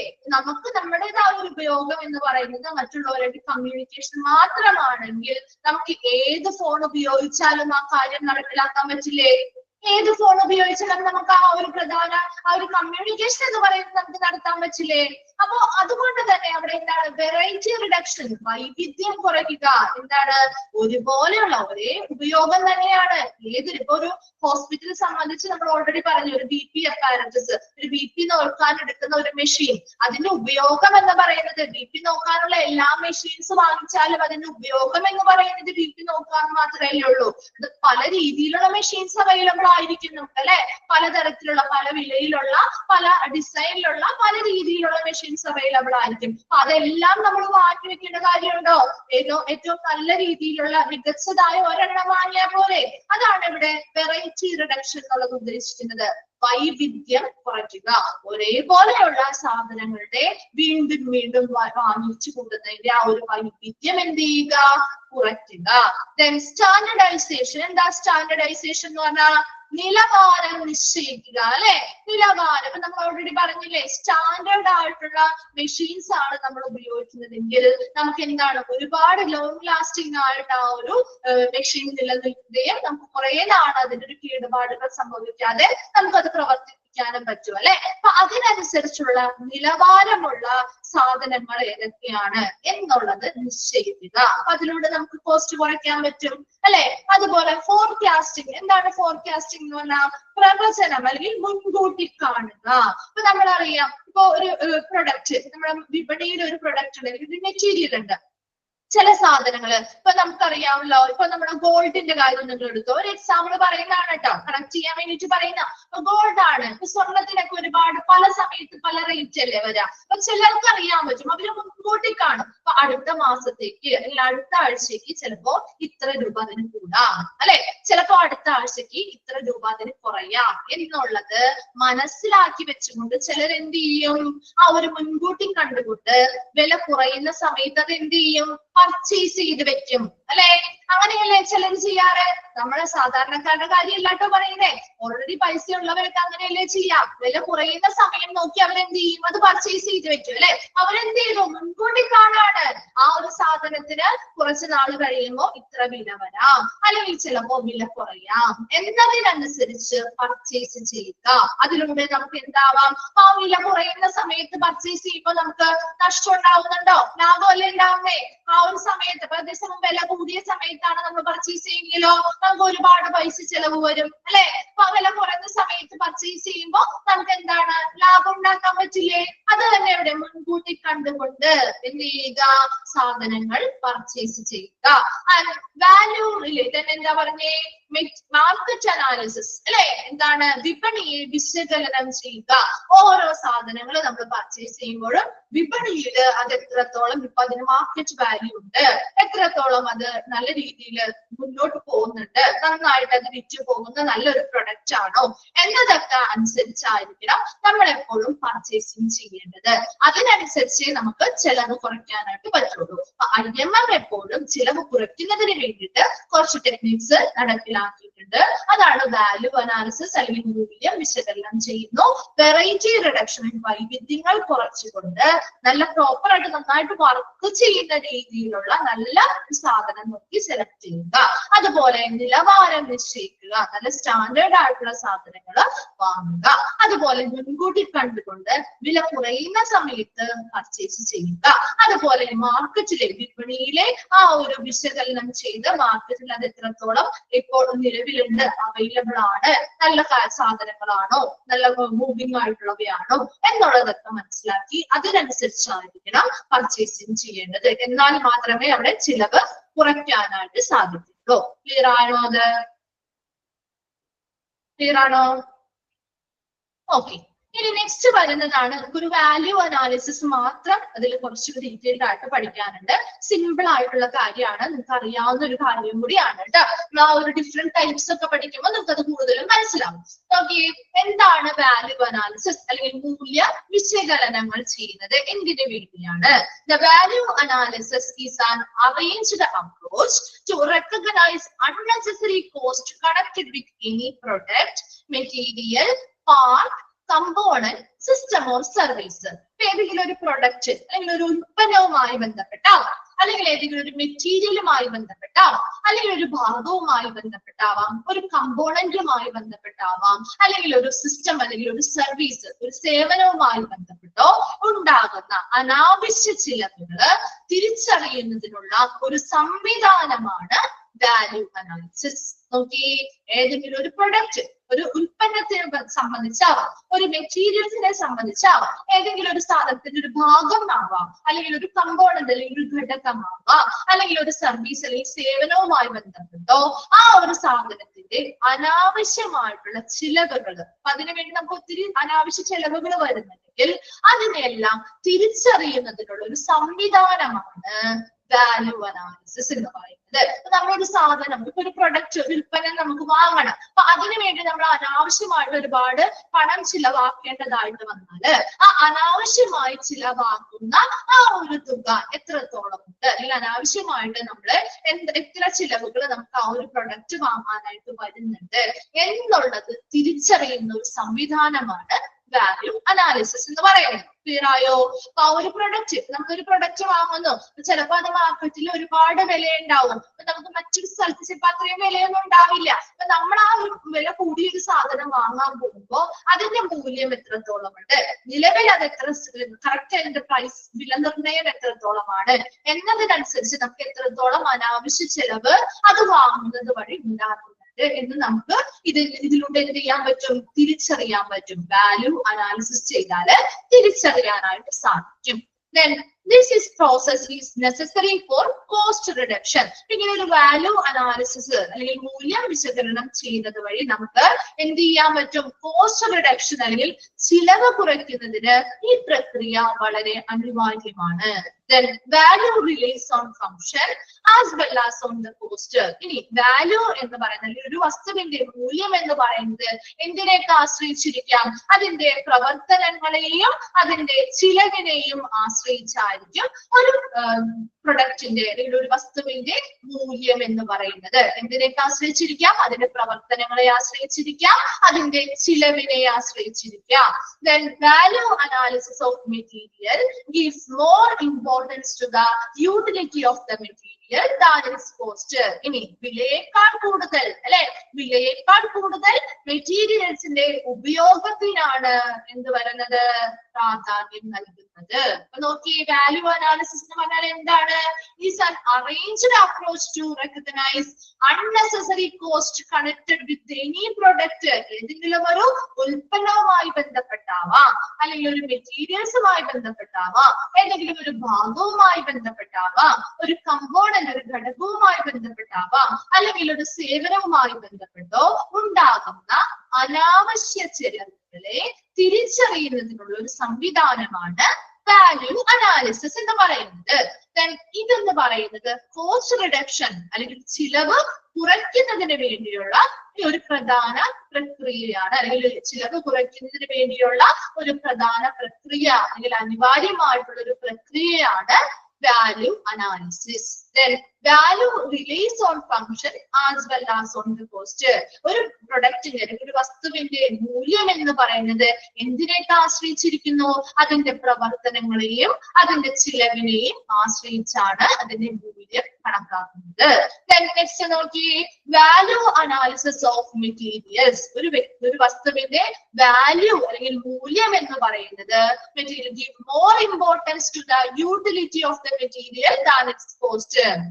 എന്താണ് അവിടുത്തെ കോസ്റ്റ് അല്ലെങ്കിൽ വിലയേക്കാൾ കൂടുതൽ ആ മെറ്റീരിയൽസിന്റെ പ്രവർത്തനം അല്ലെങ്കിൽ ഉപയോഗത്തിനാണ് ഏറ്റവും പ്രാധാന്യം നൽകേണ്ടത് അല്ലെ. ഇപ്പൊ നിങ്ങൾ ഒന്ന് എക്സാമ്പിൾ പറയാം. നമ്മൾ ആ ഒരു മൊബൈൽ ഫോൺ തന്നെ എടുക്കുക. നമുക്ക് നോർമൽ ആയിട്ട് കുറെ ഫോണുകൾ അവൈലബിൾ ആണ്, ഐഫോൺസും അവൈലബിൾ ആണ് അല്ലെ. ഇപ്പൊ റീൽസോ കാര്യങ്ങളോ ഒക്കെ ചെയ്യുന്ന ആളുകൾ കണ്ടിട്ടില്ലേ നിങ്ങള്? റീൽസ് ഒക്കെ ചെയ്യുമ്പോൾ അവർ ഏറ്റവും കൂടുതൽ പ്രിഫർ ചെയ്യുന്നത് ഏത് ടൈപ്പ് മൊബൈൽ ആയിരിക്കും? ഐഫോൺ ആയിരിക്കും, ഒരു നോർമൽ ടൈപ്പ് മൊബൈൽ ആയിരിക്കും, നമ്മൾ നോർമൽ ആയിട്ട് യൂസ് ചെയ്യുന്ന ഒരു ടച്ച് ഫോൺ ആയിരിക്കും. ഏതാ ഉപയോഗിക്കുന്നവര്? ഏതായിരിക്കും? ഐഫോൺ ആയിരിക്കും അല്ലെ കൂടുതലും. കാരണം എന്താ ഐഫോൺ ഉപയോഗിക്കാൻ കാരണം? അപ്പൊ അവർക്ക് എന്താണ് ഇതിൽ നിന്നൊരു പ്രയോജനം ഉണ്ടാവുന്നത്? എന്താ അങ്ങനെ ഒരു ഐഫോൺ ഉള്ളതുകൊണ്ട് എന്തായിരിക്കും പ്രയോജനം? എന്തെങ്കിലും പ്രത്യേകത ഉണ്ടോ അതിന്? ക്ലാരിറ്റി കൂടുതലാണ്, ക്യാമറയുടെ കാര്യങ്ങൾ അല്ലെ, ക്ലാരിറ്റി, ഒരുപാട് ഫീച്ചേഴ്സ് ഉണ്ട് അല്ലെ. നമ്മുടെ സാധാരണ മൊബൈൽ ഫോൺസിനേക്കാൾ കൂടുതൽ ഒത്തിരി ഫീച്ചേഴ്സ് കൂടുതലുള്ള ഒരു മൊബൈലാണ് ഐഫോൺ എന്ന് പറയുന്നത്. ഇനി അതിന്റെ വില എങ്ങനെയാണ്? ഒരു നോർമൽ ഫോണിനാണോ ഐഫോണിനായിരിക്കോ വില കൂടുതല്? ഏതാ? ഐഫോണിനാണ് അല്ലെ. എന്നാൽ പോലും ആളുകൾ ഐഫോൺ വാങ്ങുന്നില്ലേ? വില കൂടുതലാണെങ്കിലും വാങ്ങാതിരിക്കുന്നുണ്ടോ? കാരണം എന്താ? അവിടെ അതിന്റെ ഉപയോഗത്തിനാണ് അവിടെ പ്രാധാന്യം നൽകുന്നത് അല്ലെ. അതിന്റെ ആ ഒരു ചിലവാകുന്ന തുകയ്ക്കല്ലല്ലോ അവിടെ പ്രാധാന്യം നൽകുന്നത്, അതിന്റെ ഉപയോഗത്തിനാണ് അല്ലെ. അപ്പൊ അത് തന്നെയാണ് ഇവിടെയും പറയുന്നത്. എന്താണ്? Value analysis of materials gives more importance to the utility of the material than its cost. അതിന്റെ വിലയേക്കാൾ കൂടുതൽ ആ മെറ്റീരിയലിന്റെ ഉപയോഗത്തിനാണ് പ്രാധാന്യം നൽകുന്നത് അല്ലെ.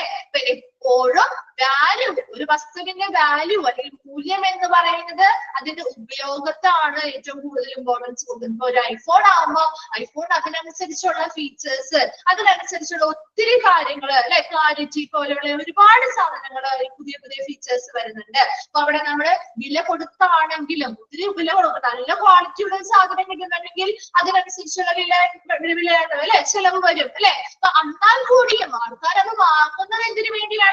അവരുടെ ആ ഒരു ഉപയോഗം നല്ല രീതിയിൽ അവർക്ക് ആ ഒരു ഫങ്ഷൻസ് കിട്ടാനും നന്നായി അത് ഉപയോഗിക്കാനും വേണ്ടിയിട്ടാണ് അല്ലെ.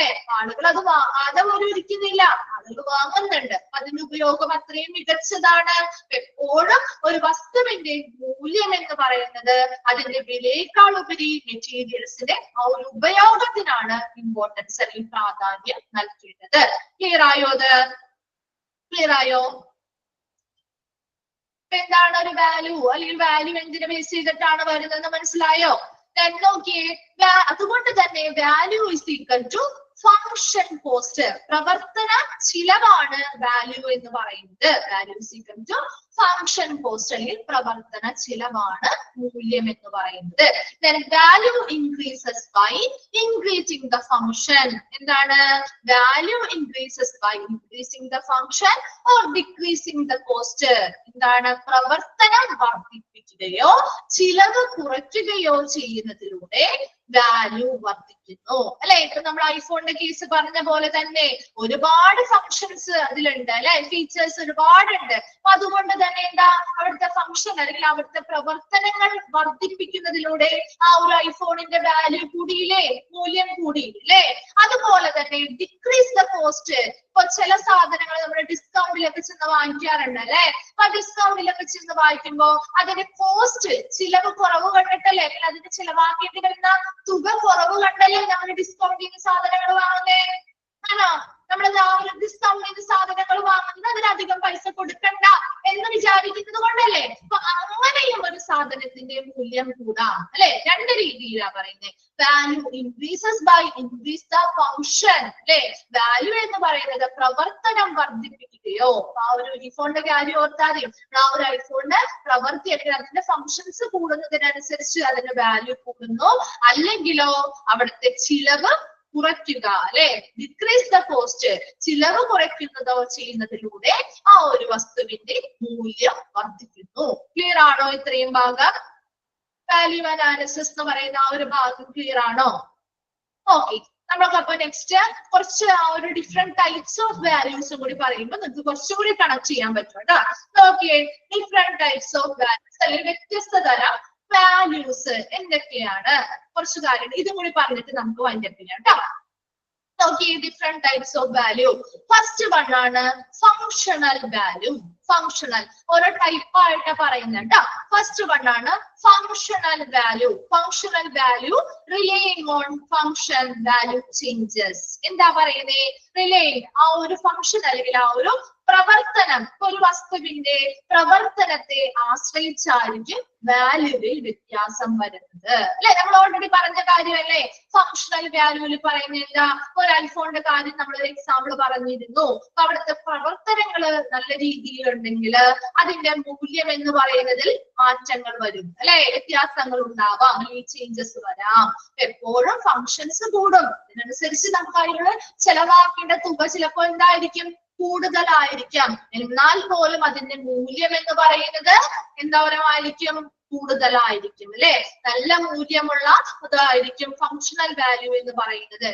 എപ്പോഴും ഫങ്ഷണൽ വാല്യൂവില് എപ്പോഴും അത് ആശ്രയിക്കുന്നത്, വാല്യൂ എന്ന് പറയുന്നത് ആശ്രയിച്ചിരിക്കുന്നത് ആ ഒരു സാധനത്തിന്റെ പ്രവർത്തനത്തെയാണ്. ആ ഒരു മെറ്റീരിയൽ അല്ലെങ്കിൽ ആ ഒരു പ്രൊഡക്റ്റിന്റെ പ്രവർത്തനത്തെ ആശ്രയിച്ചായിരിക്കും വാല്യൂസിൽ വ്യത്യാസം വരുന്നത്. ആ ഒരു സാധനം, ആ ഒരു പ്രൊഡക്റ്റ് നന്നായിട്ട് പ്രവർത്തിക്കുന്നുണ്ടോ, നല്ല ഫങ്ഷൻസും കാര്യങ്ങളും ഉള്ളതാണോ എന്നുള്ളതിനനുസരിച്ചായിരിക്കും വാല്യൂവിൽ മാറ്റങ്ങൾ ഉണ്ടാവുന്നത്. രണ്ടാമത്തെ ടൈപ്പ് നിങ്ങൾ നോക്കിയേ, എക്സ്ചേഞ്ച്. നമുക്കറിയാവുന്ന വാല്യൂ ആണ് അല്ലെ.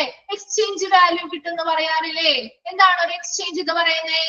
Give A thing that is old and buying A new one അല്ലെ. എക്സ്ചേഞ്ച് വാല്യൂവിൽ എന്താ പറയുന്നത്?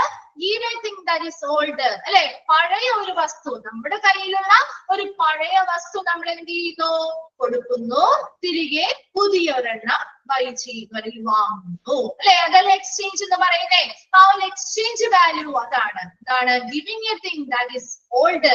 പഴയ ഒരു വസ്തു കൊടുക്കുന്നു, പുതിയ ഒരു സാധനം നമ്മൾ എന്ത് ചെയ്യുന്നു? പുതിയൊരെണ്ണം വാങ്ങുന്നു. അപ്പൊ അതിന് എക്സാമ്പിൾ ഇപ്പൊ TV ആവാം, റെഫ്രിജറേറ്റർ ആവാം. എന്താണ് നമ്മുടെ കയ്യിലിരിക്കുന്ന പഴയ വസ്തു? അത് കൊടുക്കുന്നു, തിരിച്ചെന്ത് ചെയ്യുന്നു? പുതിയൊരെണ്ണം വാങ്ങുന്നു. മൂന്നാമത്തെ ടൈപ്പ് ഓഫ് വാല്യൂ ആണ് എസ്റ്റീം വാല്യൂ. എന്തായിരിക്കും എസ്റ്റീം വാല്യൂ എന്ന് പറയുന്നത്? എസ്റ്റീം വാല്യൂ കഴിഞ്ഞിട്ട് ഒരു ഹൈഫൺ ഇടുക കേട്ടോ. ഒരു ഹൈഫൺ ഇട്ട് കൊടുത്തേ. എസ്റ്റീം വാല്യൂ ബഹുമാന മൂല്യം എന്ന് പറയാം. അതായത് പ്രസ്റ്റീജ് ഹാവിംഗ് എ തിങ്. എന്താണ്? ഒരു വസ്തുവിന്റെ നമ്മുടെ കയ്യിൽ ഇരിക്കുമ്പോൾ ഉണ്ടാവുന്ന എത്രത്തോളം മൂല്യമുണ്ട് അല്ലെങ്കിൽ അന്തസ് എത്രത്തോളം ഉണ്ട്. അതിന് നമുക്ക് നിങ്ങൾക്ക് പെട്ടെന്ന് കണക്ട് ചെയ്യാൻ പറയുന്നതാണ് മോഹവില എന്ന് കേട്ടിട്ടുണ്ടോ? മോഹവില എസ്റ്റീം വാല്യൂ എന്ന് പറയുന്നത് ഒരു കണക്ട് ചെയ്യാൻ പറ്റുന്നതാണ് മോഹവില. നമ്മൾ ആ മോഹവിലയിൽ സാധനങ്ങൾ ആളുകൾ വാങ്ങാറില്ലേ? അതൊരു എക്സാമ്പിൾ പറയുകയാണെങ്കിൽ ഈ ചില ഫാൻസി നമ്പറുള്ള കാറുകള് അല്ലെ, വണ്ടികളൊക്കെ ഇപ്പൊ ഫിലിം സ്റ്റാർസ് ഒക്കെ ആണെങ്കിലും അതെ ലാൻഡുകള്, ഇപ്പൊ ചില ഭൂമികൾ, ഇപ്പൊ റോഡ് സൈഡിലുള്ള ചില നല്ല നല്ല സ്ഥലങ്ങളൊക്കെ ആളുകൾ മോഹവില കൊടുത്ത് വാങ്ങാറുണ്ട്.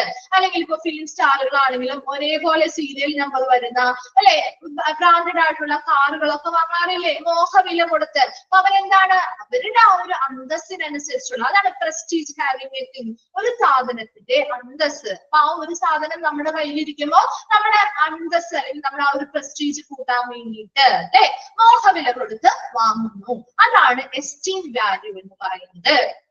നെക്സ്റ്റ് വരുന്നതാണ് കോസ്റ്റ്. നോക്കിയേ, കോസ്റ്റ് എന്ന് പറയുന്ന ഒരു കോസ്റ്റ് വാല്യൂ. നെക്സ്റ്റ് എന്താ കോസ്റ്റ് വാല്യൂ, ഒരു ഹൈഫൺ ഇടാം കേട്ടോ കോസ്റ്റ് കഴിഞ്ഞിട്ട്. ഓക്കെ, എന്ന് നോക്കി cost value as per monetary value. എന്താണ് മോണിറ്ററി എന്ന് പറഞ്ഞാൽ ധനപരമായിട്ടുള്ള മൂല്യം, അതായത് ഒരു വസ്തുവിന്റെ പണത്തിന്റെ മൂല്യം അല്ലെ, ഒരു വസ്തുവിന് കറക്റ്റ് ആയിട്ടുള്ള പണം അല്ലെങ്കിൽ കറക്റ്റ് ആയിട്ട് ആ ഒരു വസ്തുവിന് എത്ര രൂപ ചിലവാകുന്നുണ്ട് അല്ലെങ്കിൽ എത്ര പണമാണ്, കൃത്യമായിട്ട് എത്ര പണമാണ് അത് കൊടുക്കുന്നു, നമ്മൾ വാങ്ങുന്നു. അതാണ് കോസ്റ്റ് വാല്യൂ എന്ന് പറയുന്നത്. നമ്മൾ ഏതാണോ ഒരു പ്രൊഡക്റ്റ്, ആ ഒരു പ്രൊഡക്റ്റിന് കൃത്യമായ ന്യായമായ വില എന്താണോ അത് കൊടുക്കുന്നു, അത് ആ പ്രൊഡക്റ്റ് നമ്മൾ വാങ്ങുന്നു. അതാണ് കോസ്റ്റ് വാല്യൂ. നെക്സ്റ്റ് പറയുന്നതാണ് സ്ക്രാപ്പ് വാല്യൂ. അത് കഴിഞ്ഞിട്ട് ഒരു ഹൈഫൺ ഇടാം കേട്ടോ. സ്ക്രാപ്പ് വാല്യൂ, സ്ക്രാപ്പ് വാല്യൂ എന്തായിരിക്കും?